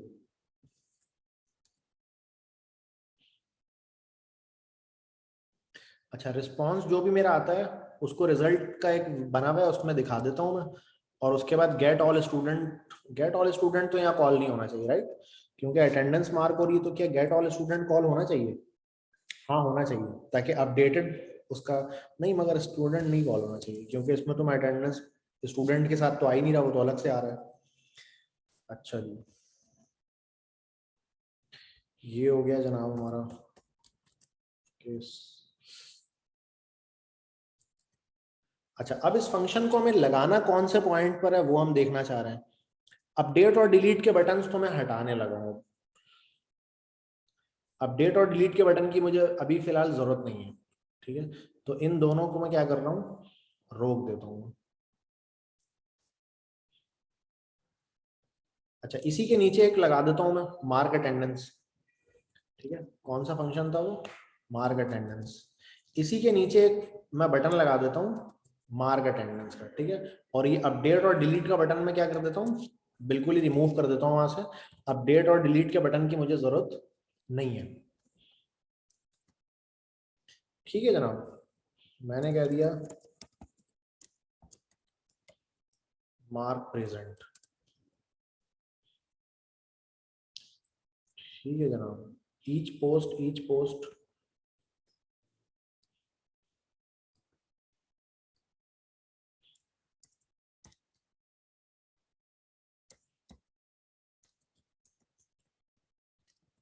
इसमें ईच स्टूडेंट होना चाहिए ना, क्योंकि स्टूडेंट आ रहा है सर्वर से। अच्छा, तो अब मेरे पास हर स्टूडेंट के सामने एक बटन आ रहा है जिसमें लिखा हुआ है कि मार्क प्रेजेंट, ये लिखा हुआ आ रहा है मेरे पास।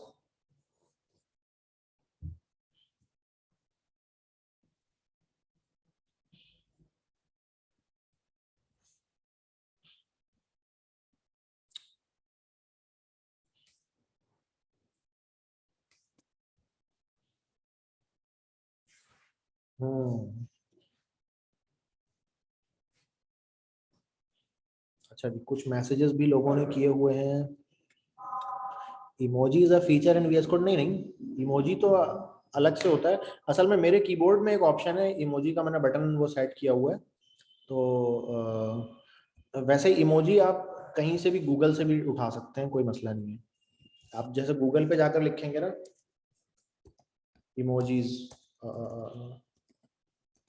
इमोजीज लिखेंगे तो वो पूरी लिस्ट उतनी बड़ी सी आ जाती है।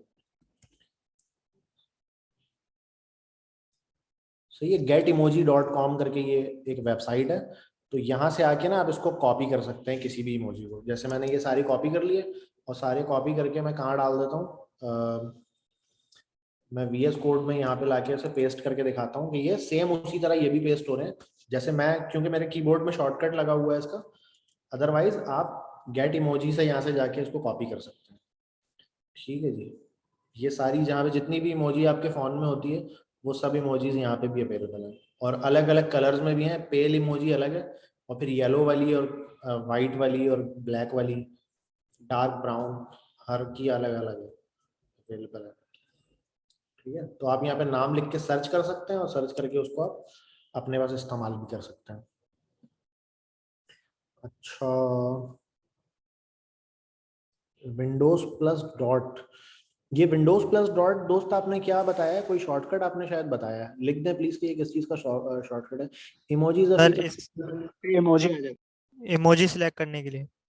अच्छा, मतलब इस तरह करके इमोजी क्या सेलेक्ट कर सकते हैं VS कोड में? हाँ मतलब नहीं, विंडोज में वैसे कर सकते हैं, आपके लिए आपका अलग होगा। आपका क्या है, मैं 1 मिनट बताता हूँ। नहीं, मेरे पास तो बटन है ना कीबोर्ड पे, वो FN का जो बटन है उसको प्रेस करता हूँ तो आ जाता है ये। तो अच्छा। विंडोज और डॉट भी प्रेस करेंगे तो भी आ जाता है। उनका मैक है, उनके यहाँ पे विंडोज का बटन ही नहीं आएगा ना दोस्त। हाँ नहीं, मेरे पास कमांड का बटन तो है विंडोज की जगह पर, लेकिन वो नहीं कर रहा काम। खैर, तो मेरे पास तो है बटन, ये डेडिकेटेड इन्होंने बटन एक बनाया हुआ है इस पे, तो वो मैं अगर प्रेस करता हूँ कहीं पे भी तो मुझे वो इमोजी शो दूसरा शॉर्टकट है control command space bar for Mac. अच्छा, कंट्रोल कमांड स्पेस बार, हाँ यार सही कह रहे हैं आप, इससे भी सेम चीज खुल रही है। अच्छा, परफेक्ट। तो हम अब अटेंडेंस मार्क करने वाले हैं। अच्छा, मैं एक चीज सोच रहा हूँ कि अटेंडेंस में ना हम स्टूडेंट की ID के साथ साथ अगर उसका नाम भी हम ले लें तो क्या ही बात है, टोटली। क्योंकि हमें ना डेटाबेस में एक ऑपरेशन करने से हम बच जाएंगे। ये एक ना केस स्टडी मैं बताता हूँ आपको कि हम एक दफ़ा एक ऐप पे काम कर रहे थे, तो ये जैसे शुरू में मैंने शायद जिक्र भी किया होगा कि जो NoSQL डेटाबेस है ना, इसमें हम डेटा की रिडंडेंसी जानबूझ के करते हैं सम टाइम ना। जैसे एक कलेक्शन में मेरा नाम ऑलरेडी सेव है, तो मैं दूसरे कलेक्शन में भी नाम सेव करवाता हूँ हाथ से। ठीक है, इसमें कनेक्शन वाली चीज भी हो सकती है, जो जिसको हम क्या कहते हैं, रिलेशन भी बना सकते हैं हम इसमें। रिलेशन इसमें पॉपुलेशन के नाम से होती है, राइट? जो रिलेशनल डेटाबेस होती है ना, उसमें तो हम दो को जोड़ देते हैं कि भाई 1 to many का कनेक्शन है इस तरह। तो ये सारा कुछ MongoDB में भी होता है, इसमें ये पॉपुलेशन के नाम से और फिर डीपॉपुलेशन के नाम। अच्छा जी, तो मैं ये जिक्र कर रहा था कि हम MongoDB के अंदर या इस तरह के जो NoSQL डेटाबेसेस हैं, उसमें हम जानबूझ के ना डेटा की रिडंडेंसी करते हैं समटाइम, रिसोर्सेस को बचाने के लिए। मिसाल के तौर पे अगर हम फेसबुक की मिसाल लेते हैं, ठीक है, तो फेसबुक के अंदर हम इमेजिन करते हैं उसमें भी 2 कलेक्शन तो होगी। एक यूजर की कलेक्शन जिसमें सारे यूजर यानी प्रोफाइल सेव होंगी सारी, ठीक है, कि एक यूजर का उसमें नाम, email, phone number, everything, right? उसकी प्रोफाइल फोटो, ये चीजें उसमें सेव होंगी। और एक कलेक्शन होगी हमारे पास पोस्ट की, जिसमें सारी पोस्ट सेव होती होंगी, राइट? मेरी आवाज आ पा रही है सब लोगों को? जी जी, आ रही है, आ रही है। अब होगा ये, अगर हम रिडंडेंट नहीं करते हैं डेटाबेस को, हम कनेक्शन बना के रखते हैं अगर, तो मैंने पोस्ट गेट की, मैंने पेज खोला, फीड का पेज, और फीड का पेज खुलते ही जो पोस्ट आती जा रही है वो यूजर भी उठ के आता जा रहा है डेटाबेस से, और उसका नाम उसमें से दिखता जा रहा है। ठीक है, बट इसमें 2 प्रॉब्लम है। एक तो प्रॉब्लम ये है कि वो जो कलेक्शन है ना, उसमें बिला वजह की रिक्वेस्ट जा रही है, और बहुत ही ज्यादा यूजर है। जाहिर है, मैं न्यूज फीड पे जब स्क्रॉल करूंगा तो ऐसा तो होगा नहीं एक ही बंदे की पोस्ट आएगी, वो तो हर पोस्ट किसी दूसरे बंदे की है। ठीक है, तो वो बहुत ज्यादा यूजर की उस पर लगता रहेगा। दूसरा प्रॉब्लम ये होगा कि यूजर का जो कलेक्शन है उसमें सिर्फ नाम नहीं है, उसमें बहुत कुछ है। ठीक है, तो वो अगर हम सारा कुछ उठा के लाते हैं तो भी हमारी रिसोर्सेज एक्स्ट्रा कंज्यूम होंगी, और फिर फ्रंट एंड पे भी लोड बढ़ेगा, क्योंकि हम उतना ही उठा के ला सकते हैं जितनी फ्रंट एंड पे जगह है, क्योंकि रैम मेमोरी भी लिमिटेड होती है पीसी के अंदर जो आपको अवेल होती है। अच्छा, ऑन अदर हैंड अब ये करते क्या है, डेटाबेस को ना, डेटा को ना रिडंडेंट कर देते हैं, दोनों कलेक्शन में रख देते हैं। मिसाल के तौर पे यूजर का नाम वो उसकी प्रोफाइल के कलेक्शन में तो मौजूद है, ठीक है, लेकिन साथ साथ वो जब यूजर कोई पोस्ट करता है ना, तो उसमें वो नाम उठ के उसमें भी कॉपी हो जाता है। ठीक है, अच्छा, तो अब यूजर ने कर दी 200 पोस्ट कर दी। अब 200 पोस्ट करने के बाद जो है ना, उसका यूजर का जो नाम है वो 200 की 200 पोस्ट में कॉपीज बनी हुई है उसके नाम की। उसका नाम जितने भी कैरेक्टर का है, 20 कैरेक्टर का है या 10 कैरेक्टर का नाम है, वो सब में कॉपीज बनी हुई है, राइट। अच्छा, अब सवाल ये कि अगर बंदे ने अपना यूजर ने अपना नाम चेंज कर दिया तो फिर क्या होगा। अगर अपना नाम जाके वो अपडेट कर देता है कि भाई अब मेरा नाम जो है ना वो मलिक नहीं है, अब मेरा नाम है मोहम्मद इंजमाम मलिक, नाम चेंज कर दिया बंदे ने, तो अब क्या होगा। अब होगा ये कि एक क्वेरी चलेगी, जितनी भी पोस्ट मैंने जिंदगी में, पूरी जिंदगी में मैंने जितनी भी पोस्ट की है, हर पोस्ट पे जाके ना वो मेरा नाम अपडेट करेगा, ठीक है। अच्छा, मैंने जिंदगी में तो कोई 3-4 हजार पोस्ट कर दी होंगी मोस्ट प्रॉब्ली, ठीक है। कोई होंगे शायद 20-25 हजार भी कर चुके होंगे, इन्फ्लुएंसर होते हैं वो बहुत ज्यादा पोस्ट करते हैं। तो उन सब पोस्ट पे जाके ना वो उस नाम को चेंज करेगा।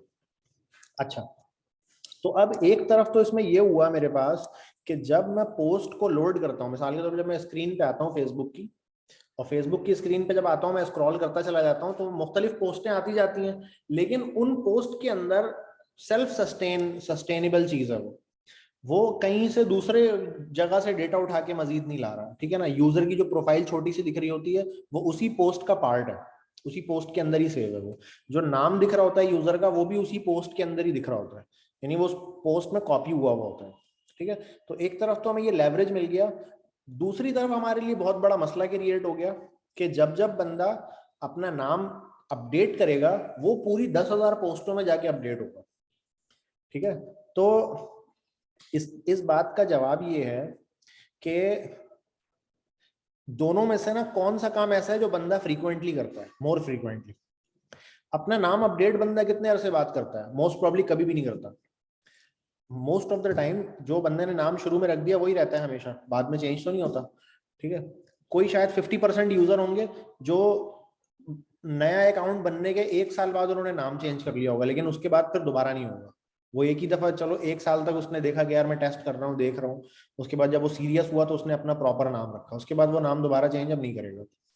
ऑन अदर हैंड जो फेसबुक की जो फीड है वो ना सिर्फ मैं ओपन कर रहा हूँ डेली बेसिस पे, बल्कि दूसरे और हजारों लोग भी मेरी पोस्ट को अपनी न्यूज फीड पे देख रहे हैं।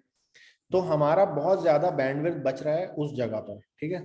ये बात समझ आई जो मैंने बात ये एक्सप्लेन की।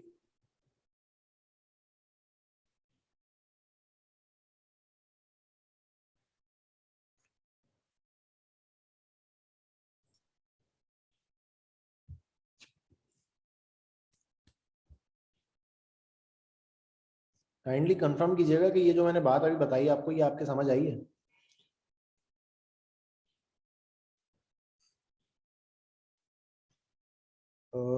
कोई भी माइक ओपन करके बता दे।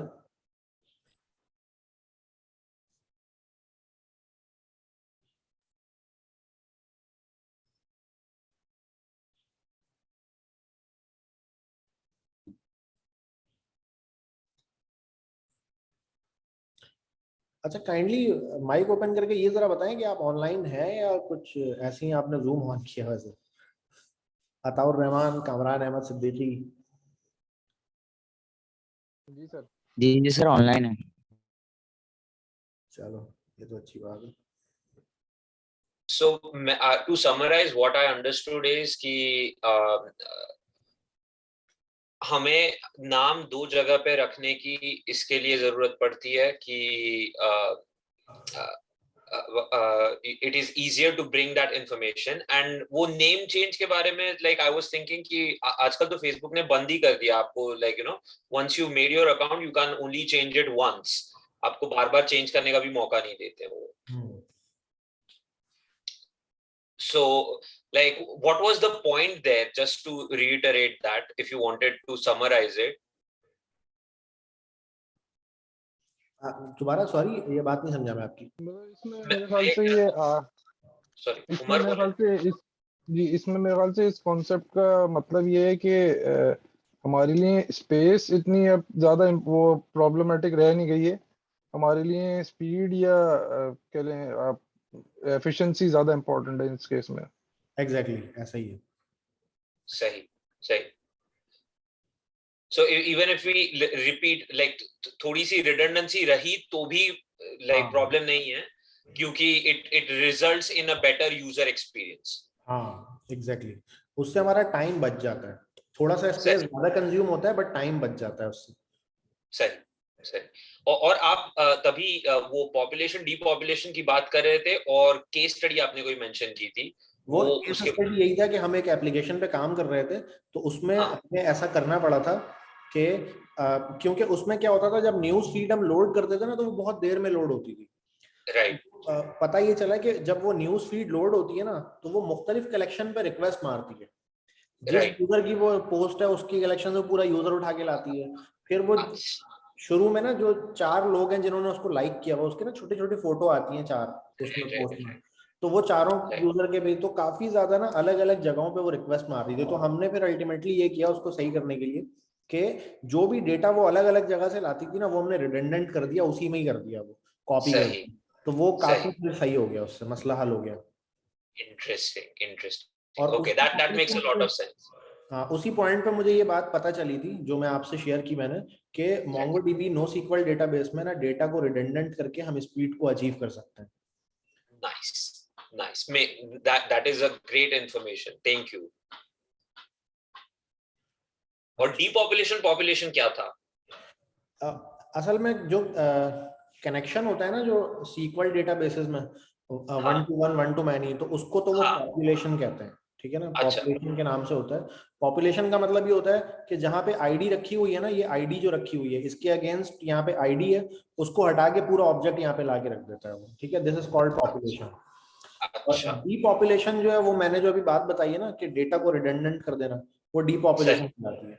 अच्छा, ओके ओके, उसको डीपॉपुलेशन कहते हैं, थैंक यू। मतलब जो है मैं अब क्या करने लगा हूँ, यहाँ पे मैं करने लगा हूँ नेम, स्टूडेंट नेम, तो ये मैं डीपॉपुलेशन कर रहा हूँ, स्टूडेंट का नेम मैं कह रहा हूँ कि मुझे यहाँ पे मिलेगा, यहाँ पे भी मिलेगा, सही। मतलब यहाँ पे अलग से मैं नाम को डुप्लीकेट करवा रहा हूँ, तो ये डीपॉपुलेशन कहलाएगी, टर्मिनोलॉजी में डीपॉपुलेशन है। क्योंकि अदरवाइज मैं क्या करता है, यहाँ पे मैं आईडी रखता और आईडी के जरिए मैं पूरा डॉक्यूमेंट गेट करके लाता जो पॉपुलेशन है, और ये हमने डायरेक्ट रख दिया तो ये डीपॉपुलेशन है। Make sense. अच्छा, अब जब मैंने यहाँ पे ऐड कर दिया तो मुझे जाके वहाँ पे इसमें स्कीमा में भी बताना पड़ेगा कि मुझे स्टूडेंट की आईडी के साथ साथ मुझे क्या मिल रहा है, स्टूडेंट का नेम भी मिलता है, ठीक है। तो मैं जब भी चाहूँ आईडी से पूरा स्टूडेंट गेट कर सकता हूँ, लेकिन जब मुझे सिर्फ नेम चाहिए होगा तो वो मेरे पास है, डीपॉपुलेट पहले से हुआ है नेम मेरे पास, ठीक है। देखें यहाँ पे आपको दिख रहा भी है कि ये दोनों कलेक्शन में स्टूडेंट नेम आ रहा है, ओके जी। अच्छा, मुझे नेम मिल गया, एपीआई मेरी तैयार हो चुकी है नाम के साथ, ठीक है जी, नाम रख दिया मैंने और प्रेजेंट रख दिया इसमें। अब मैं फ्रंट एंड पे देख लेता हूँ कि मैं फ्रंट एंड पे नाम, चूंकि मुझे मिला हुआ है पहले से, यूजर लोडेड है मेरे पास, तो मुझे इसको क्या देना है, नाम भी देना है और आईडी भी देनी है। तो मैंने क्या किया, यहीं पे से इसको मैंने नाम भी प्रोवाइड कर दिया, ठीक है। मार्क अटेंडेंस को मैंने आईडी और नाम दोनों दूंगा मैं यहाँ से उसको, सही, ठीक है जी। मार्क अटेंडेंस, मार्क प्रेजेंट,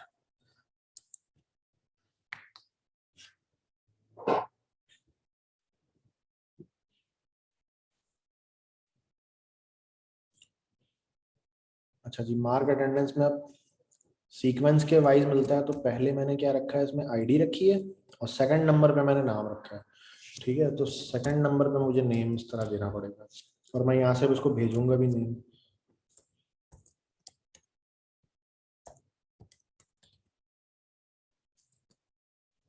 ठीक है जी। तो ये फंक्शन मेरा बिल्कुल रेडी हो चुका है इस वक्त। अब मैं इस फंक्शन को जल्दी से ना हिट करता हूँ और यहाँ पे मेरे पास एक आदत बन जानी चाहिए, वो अटेंडेंस की कलेक्शन मेरे पास देखें यहाँ पे बन चुकी है, ठीक है। कलेक्शन ना खुद से ही बन जाती है, जब आप कोड रन करते हैं तो खुद ही बन जाती है। इसमें 0 रिकॉर्ड मौजूद है अभी। अब जैसे ही मैं एक अटेंडेंस हिट करूंगा तो उसमें रिकॉर्ड क्रिएट हो जाना चाहिए। अच्छा, तो मैं सलील को अटेंडेंस प्रेजेंट मार्क करने वाला हूँ मैं। अच्छा जी, मैंने क्लियर किया और मैंने मार्क प्रेजेंट का बटन दबाया। ठीक है, attendance is marked in database, ये लिखा हुआ आ गया यहाँ पे। ठीक है, अच्छा इसमें नाम भी आना चाहिए था यार कि किसका किसके लिए अटेंडेंस मार्क हुई है।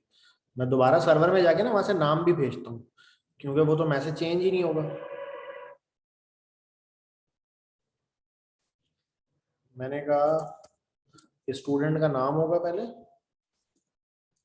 और फिर उसके बाद लिखा हुआ आएगा कि है ना अटेंडेंस मार्क हो गई है।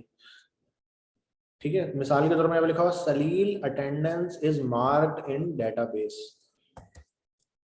अपॉस्ट्रोफी एस डाल देना उसके आगे, ये ये नहीं, अपॉस्ट्रोफी इज लाइक हाँ, एस, अपॉस्ट्रोफी एस। अच्छा, यहाँ पे अब एक अटेंडेंस तो मेरे पास आ चुकी है। वो कौन सी अटेंडेंस है? नेम भी आ रहा है और इज प्रेजेंट उसका ट्रू आ रहा है। ठीक है, और क्रिएटेड ऑन की डेट भी आ रही है मेरे पास, राइट। अच्छा, अब मैं आता हूँ और मैं हमारा जो दूसरा स्टूडेंट है उसको मैं रिफ्रेश भी कर देता हूँ। ठीक है जी, हमारा जो दूसरा स्टूडेंट है जॉन, उसको भी हम मार्क प्रेजेंट कर देते हैं। ठीक है, तो John attendance marked in database, John की अटेंडेंस भी यहाँ पे जनाब आ चुकी है। दो दो हमारे पास वो थे स्टूडेंट थे और दोनों की अटेंडेंस हमारे पास आ गई है। अच्छा, अब हमें काम ये करना है कि जो अटेंडेंस लग चुकी है उनके सामने ऑफ कोर्स बटन शो नहीं होना चाहिए, राइट। अच्छा, बटन शो नहीं होना चाहिए, इसको लेके मुझे क्या करना पड़ेगा कि उन लोगों की अटेंडेंस को गेट करना पड़ेगा और फ्रंट एंड पे मुझे लॉजिक लगानी पड़ेगी कि भाई इन लोगों को क्या करो, इन लोगों के आप बटन को हाइड कर दो। ठीक है, कोई ना कोई मुझे लॉजिक लगानी पड़ेगी। ठीक है, डिस्प्ले या नॉन, हाँ, या फिर मुझे ये करना पड़ेगा कि जब मैं बटन प्रेस करता हूँ ये वाला, तो मुझे अपने एपीआई पे ये लॉजिक लगानी पड़ेगी। यहाँ पे मैं एपीआई में डायरेक्ट ये जो चीजें सेव कर रहा हूँ, इससे पहले मुझे एपीआई से डेटा गेट करना पड़ेगा कि क्या इस बंदे की आज की डेट में अटेंडेंस मौजूद है, तो उसकी दोबारा से मार्क ना की जाए। ठीक है, क्योंकि अभी क्या होगा, मैं दोबारा प्रेस करूंगा, दोबारा मार्क हो जाएगी अटेंडेंस, डबल डबल अटेंडेंस जा रही होगी। ठीक है, तो इसके लिए मुझे कोई ना कोई चीज करनी पड़ेगी। अच्छा, हमारे पास टाइम जो है वो बहुत ही कम है, तो अभी मैं फिलहाल ये चीजें नहीं कर रहा हूँ, आप लोग खुद से ये ट्राई कीजिएगा। अभी मैं जस्ट ये कर रहा हूँ कि आज की जो अटेंडेंस है ना, वो गेट करने की एपीआई बना के उसको लिस्ट बना देता हूँ उसकी। ठीक है, कि आज की अटेंडेंस जो है ना जितनी भी है वो गेट हो जाए।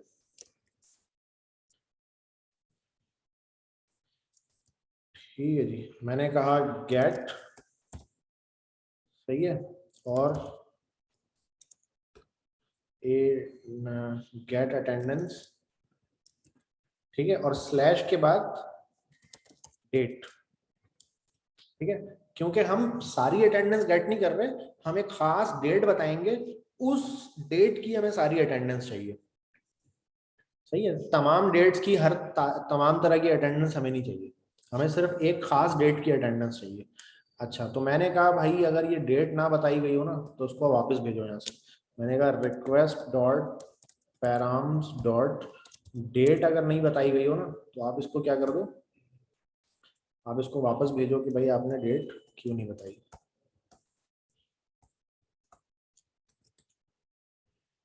ठीक है,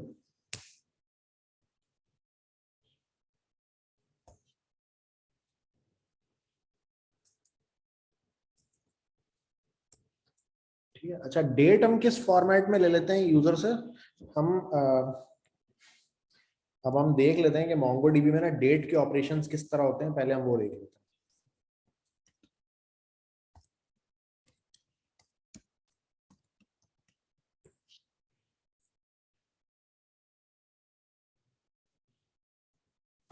ठीक है, यहाँ पे किसी ने क्वेश्चन पूछा हुआ है कि मोंगोडीबी में ना डेट की क्वेरी कैसे होती है। अच्छा, डैश वाला जो फॉर्मेट है वो चल जाता है यहाँ पे। ठीक है, डैश वाला जो फॉर्मेट है वो चल जाता है। अच्छा, ग्रेटर देन और लेस देन ऐसे करके हम क्वेरी लगा रहे होते हैं मोंगोडीबी पे कि डेट क्या हो, ग्रेटर देन इससे हो और लेस देन इससे हो, तो आप उसको लेकर आ जाओ गेट करके ना। तो इस तरह करके हम इसमें भी क्वेरी, बल्कि ये पूरा ही मैं उठा लेता हूँ, मैं यहाँ से ये पूरा ही मैं उठा लेता हूँ यहाँ से, और मैं कहता हूँ कि जनाब ये जो गेट अटेंडेंस है ना, इसमें क्या होगा,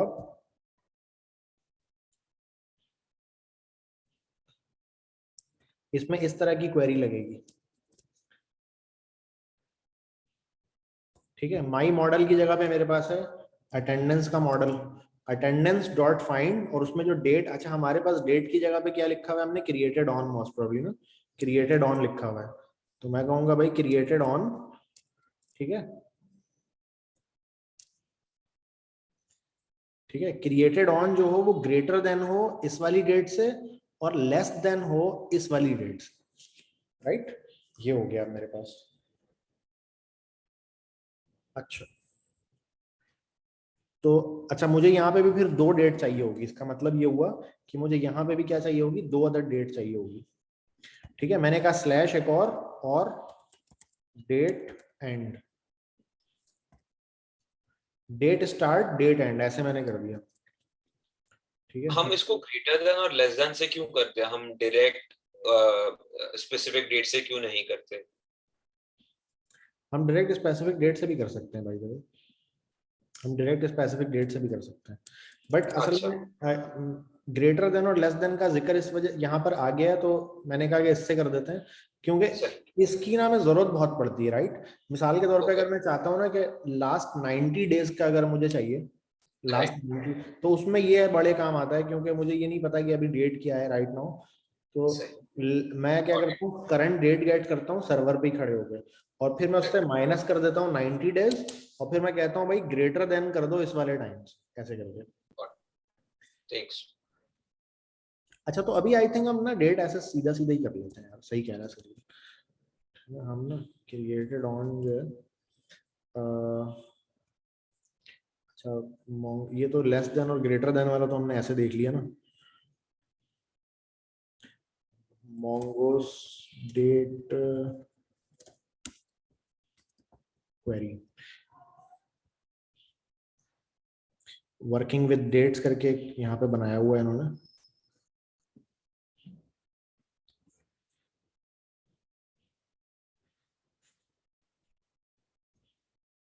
अच्छा हम ऐसे करके लगाएंगे तो उसको समझ आ जाएगा।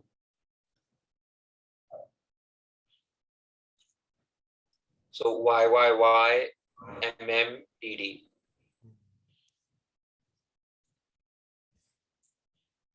अच्छा तो मैंने उसको कह दिया यही वाला,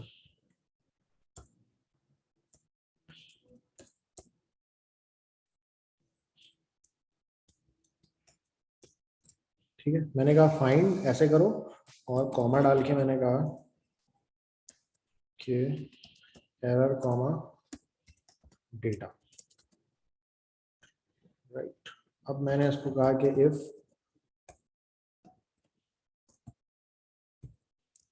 नॉट एरर, ठीक है, तो क्या कर दो, रिस्पॉन्स डॉट सेंड कर दो, ये पूरा डेटा फ्रंट एंड पे भेज दो, ठीक है। वो देख लेंगे फिर अभी फ्रंट एंड पे भी कैसे उसको हैंडल करते हैं, ठीक है।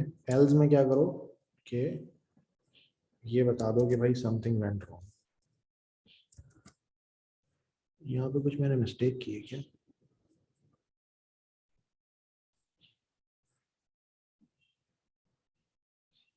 यहाँ पे मैंने एरो नहीं लगाया, ठीक है जी। तो ये अटेंडेंस गेट करने वाला ना हमने कर लिया है, अटेंडेंस गेट करने वाली चीज हमने अचीव कर ली है। अच्छा अब इसको हमें फ्रंट एंड पे अप्लाई करना है, इस अटेंडेंस गेट करने वाली चीज को, राइट। अच्छा जी। गेट ऑल पोस्ट का जो फंक्शन था वही टाइप्स का हम बनाएंगे essentially. गेट ऑल पोस्ट के जैसा ही फंक्शन हमें एक बनाना पड़ेगा। तो मैं गेट ऑल पोस्ट, जो गेट ऑल स्टूडेंट है, इसके फंक्शन को मैं पूरे की कॉपी बना लेता हूँ, और पूरे की कॉपी बना के मैं इसको नीचे पेस्ट कर देता हूँ, और इसका नाम मैं रखता हूँ कि गेट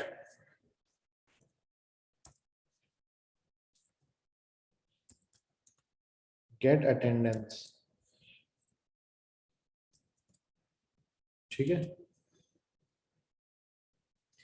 अच्छा गेट अटेंडेंस की मैंने ये एपीआई बना दी यहाँ पे। अच्छा अब गेट अटेंडेंस के लिए ना मुझे एक अदद क्या चाहिए होगा, डेट का ऑब्जेक्ट चाहिए होगा, मतलब फ्रंट एंड पे ना मुझे एक अदद डेट पिकर चाहिए होगा एक्चुअली ना। तो मैं वो डेट पिकर भी फ्रंट एंड पे पहले बना लेता हूँ, ये मेरे पास ऐड स्टूडेंट, अच्छा ये मैं सेम पेज पे करता जा रहा हूँ, या अलग अलग HTML पेजेस भी इसके लिए बना सकते हैं, राइट। ये मैंने ऐड स्टूडेंट का सेक्शन बना दिया, उसके बाद ये स्टूडेंट की लिस्ट आ रही है मेरे पास, ठीक है। तो स्टूडेंट की लिस्ट के नीचे ही मैं क्या कर देता हूँ, एक टेबल में अटेंडेंस डिस्प्ले करवा देता हूँ कि आज की डेट में ना ये लोग प्रेजेंट हैं, राइट। लेकिन आप ये अलग अलग पेजेस में भी कर सकते हैं, जरूरी नहीं है कि आप इसी तरह सेम पेज पे करेंगे। तो पहले मैं क्या करता हूँ, अपने जो भी मेरे ये पोस्ट्स है ना, यहाँ पे मैं HR लगाता हूँ, ठीक है, हॉरिजॉन्टल रूल डबल, और वो लगाने के बाद मैं क्या कर देता हूँ, इनपुट लगा देता हूँ, इनपुट टाइप इसकी कर देता हूँ मैं डेट, ठीक है, और ठीक है सेलेक्ट डेट करता हूं मैं, और सेलेक्ट डेट करने के बाद ना उसके नीचे बटन मेरे पास बना हुआ है गेट अटेंडेंस, कि जो डेट मैं सेलेक्ट करूंगा उस डेट की ना अटेंडेंस मुझे ये नीचे क्या कर दे, डिस्प्ले करवा दे, ठीक है। नाम मेरे पास मौजूद है अटेंडेंस में, और ट्रू फॉल्स भी मौजूद है मेरे पास, तो मैं वो सारे नाम जस्ट मुझे लाके डिस्प्ले करने और कुछ भी नहीं करना। अच्छा तो जी हम देख लेते हैं, डेट इनपुट हमारे पास इस तरह का बना हुआ आ गया, ठीक है जी। ये हमारे पास डेट इनपुट बना हुआ आ चुका है, ठीक है। मैंने मिसाल के तौर पे सेलेक्ट किया 9, ठीक है, या 15, कुछ भी मैंने सेलेक्ट किया, और गेट अटेंडेंस जैसे ही मैं दबाऊंगा तो नीचे मेरे पास पूरी अटेंडेंस की लिस्ट आ जानी चाहिए।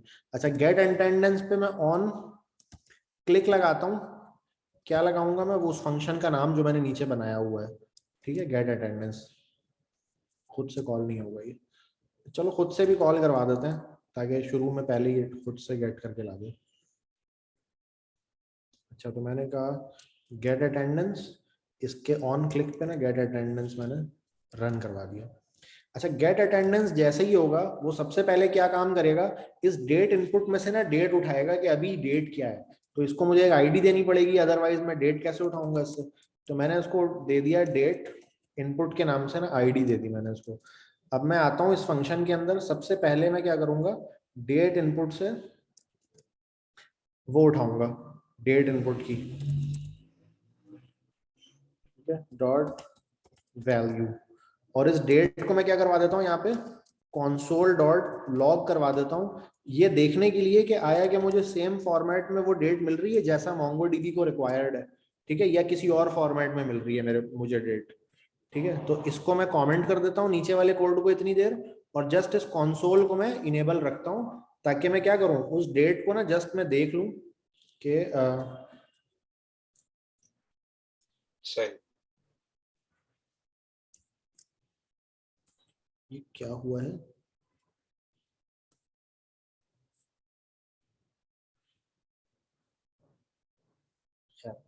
वो मैंने कमेंट करने में कुछ आगे पीछे कर दिया शायद। अच्छा रिफ्रेश किया मैंने, और इसमें कोई डेट अभी सेलेक्टेड नहीं है राइट नाउ, ठीक है। कंसोल पर गया मैं और मैंने गेट अटेंडेंस का बटन दबाया तो डेट मेरे पास क्या आ गई, अनडिफाइन आ गई। अब मैं इसमें कोई डेट सेलेक्ट करता हूँ, मैंने कहा 9 और मैंने गेट अटेंडेंस दबाया, तो मेरे पास डेट बिल्कुल उसी फॉर्मेट में आ रही है, फॉर्चुनेटली जिस फॉर्मेट में मुझे चाहिए वहां पे, राइट। तो मैं एज इट इज इसको भेज सकता हूँ, चलेगा ये। अच्छा लेकिन अनडिफाइन आने की सूरत में क्या करना होगा, मुझे इसको रोकना पड़ेगा, इसकी सबमिशन को रोकना पड़ेगा। तो सबमिशन को रोकने के लिए मैं क्या करूंगा, मैं इस पूरे को एक फॉर्म में कर दूंगा, ठीक है, ताकि इसमें HTML5 वाली चीजें मिलना शुरू हो जाए मुझे। तो मैं क्या कर देता हूँ, इस पूरे को मैं एक फॉर्म में पैक कर देता हूँ, ठीक है, और गेट अटेंडेंस को मैं क्या कर देता हूँ, ऑन सबमिट पे चलवा देता हूँ, ठीक है जनाब।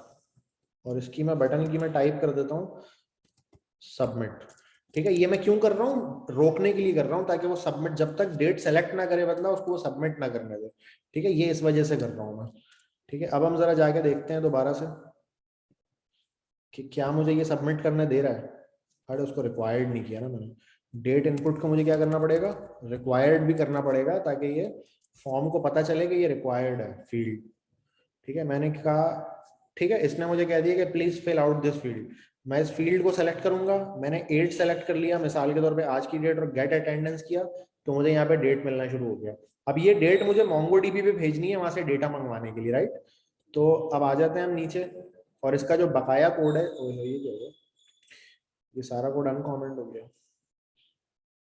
इसको ना मैं फोल्ड करके रखता हूँ ताकि थोड़ा क्लीन क्लीन दिखता है इससे।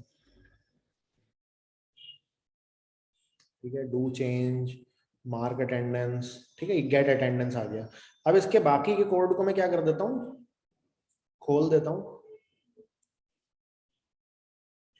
बाकी के कोड को मैं क्या करता हूँ, खोल देता हूँ। अच्छा, अब मैंने इस पे कौन सी रिक्वेस्ट लगानी है अटेंडेंस को मार्क करने के लिए, देख लेता हूँ मैं अपने सर्वर पे जाके। गेट की तो नहीं होगी यहाँ पे, पोस्ट सॉरी बल्कि गेट की होगी, क्योंकि गेट हो रही है ना चीज सर्वर से, तो गेट होगी। ठीक है, गेट अटेंडेंस स्लैश और उसकी डेट। ठीक है, तो मैंने कहा कि अटेंडेंस, कॉपी कर लेता हूँ वहीं से, अटेंडेंस, ठीक है, स्लैश, और फिर क्या दूंगा मैं, वो वाली डेट इनपुट दे दूंगा जो मैंने अभी अभी डेट इनपुट से उठाया हुआ है। ठीक है जनाब। अच्छा, उसके बाद जब मेरे पास रिस्पॉन्स आएगा देन पे, ठीक है, तो मुझे एक अदद क्या चाहिए, मुझे एक अदद ऐसी चीज चाहिए जिसपे मैं क्या कर सकूं, उसको डिस्प्ले करवा सकूं मैं। ठीक है, तो मैं अब जाऊंगा वापस अपने HTML में और वापस इस फॉर्म के नीचे, ठीक है, मैं क्या बनाऊंगा, एक अदद में डिव बनाऊंगा जिसको मैं आईडी प्रोवाइड करूंगा, क्या, कुछ ऐसी आईडी जिसमें सारी अटेंडेंस में प्रिंट करवा सकूं। ठीक है, मैंने ATT करके इसको आईडी दे दी कि भाई ये सारी अटेंडेंस जो है ना इसमें प्रिंट हुआ करेगी आकर। ठीक है, और मैं नीचे अपने जाता हूँ, गेट अटेंडेंस जो है इसमें मैं, ठीक है, ATT को यहाँ पे मैं उठा लेता हूँ। ठीक है, ATT का पूरा एलिमेंट मैं यहाँ उठाकर लेकर आ गया। तो अब क्या होगा,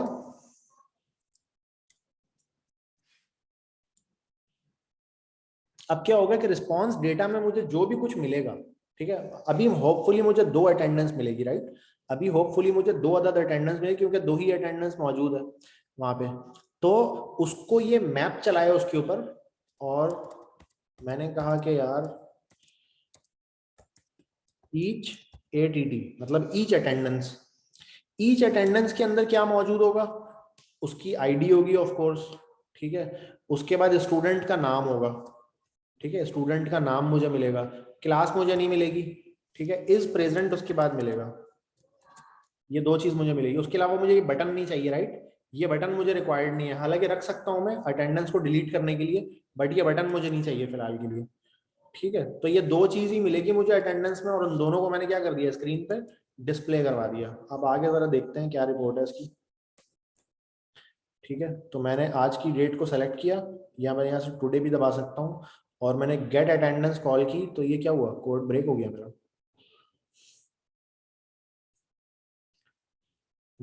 मेरा सर्वर कहाँ चला गया, लोकल होस्ट 3000 अटेंडेंस और दैट 400 बैड रिक्वेस्ट। क्या बैड रिक्वेस्ट है भाई, इसको डेट चाहिए ना। अच्छा, डेट स्टार्ट मैंने यहाँ लिखा हुआ है, इसको सिर्फ डेट करना पड़ेगा। ये मैंने गलत यहाँ कर दिया था, इस वजह से एरर दे रहा था, उसको मैंने सही किया दोबारा, और अब मैं गेट करने की कोशिश करता हूँ। अच्छा, अटेंडेंस मेरे पास खाली आ गई है, राइट, अटेंडेंस मेरे पास खाली क्यों आई है, देख लेते हैं जरा।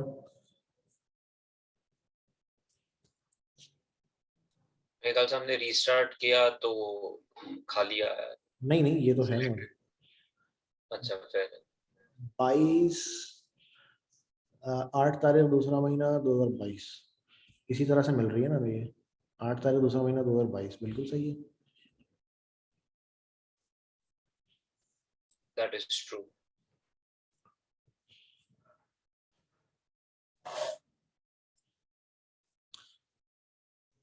ये देखिए मेरा वाला डेटा,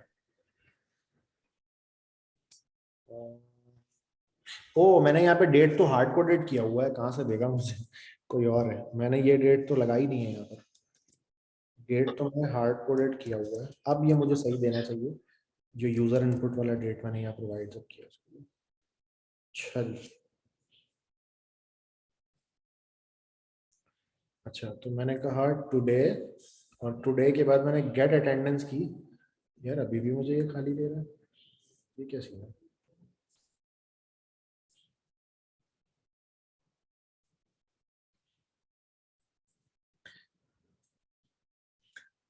खैर आपकी आवाज कम हो गई। हाँ अच्छा, तो मैंने ये किया है कि यहाँ तक का जो कोड है वो मैंने कमिट कर दिया है, ठीक है। और अब ये जो छोटा सा इशू है कि मैं यहाँ से गेट कर रहा हूँ, उसको सही डेट मिल रही है बट वो फिर भी मुझे अटेंडेंस नहीं रिटर्न कर रहा, ये मैं अभी थोड़ी देर में देखता हूँ कि ये क्या छोटा सा इशू है, इसको भी मैं कमिट कर दूंगा इस कोड को, ठीक है। अच्छा, तो ये हमारी अटेंडेंस ऐप का एक बेसिक स्ट्रक्चर कह सकते हैं इसको। ये पूरी अटेंडेंस ऐप तो नहीं इसको कहेंगे हम, क्योंकि जाहिर है एक 2 घंटे के लिमिटेड टाइम में हम जो बना पाए थे हम वो बना लिया हमने आज।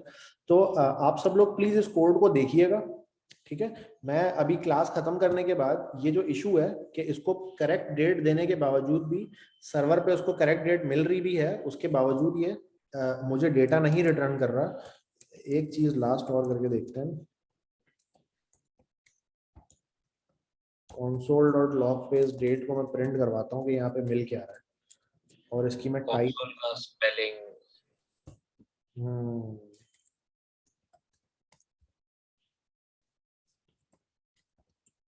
ठीक है। टाइप ऑफ से क्या होता है कि पता चल जाता है इसकी टाइप स्ट्रिंग है क्या है, वो पता चल जाता है। तो मैं एक दफा और इसको गेट अटेंडेंस प्रिंट करता हूँ, ठीक है। इसको प्रॉपर मिल रहा है जैसा इसको मिलना चाहिए, क्रिएटेड ऑन।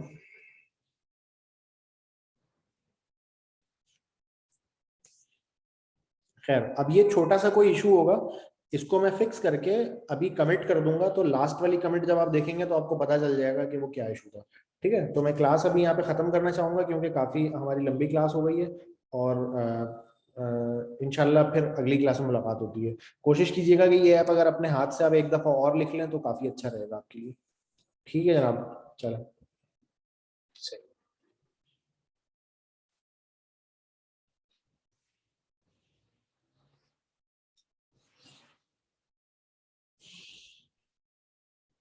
कोई कह रहा है टाइम टू कंपेयर नहीं हो रहा। I don't know what that means. देखता हूँ मैं कि क्या इशू है, होपफुली चलेगा।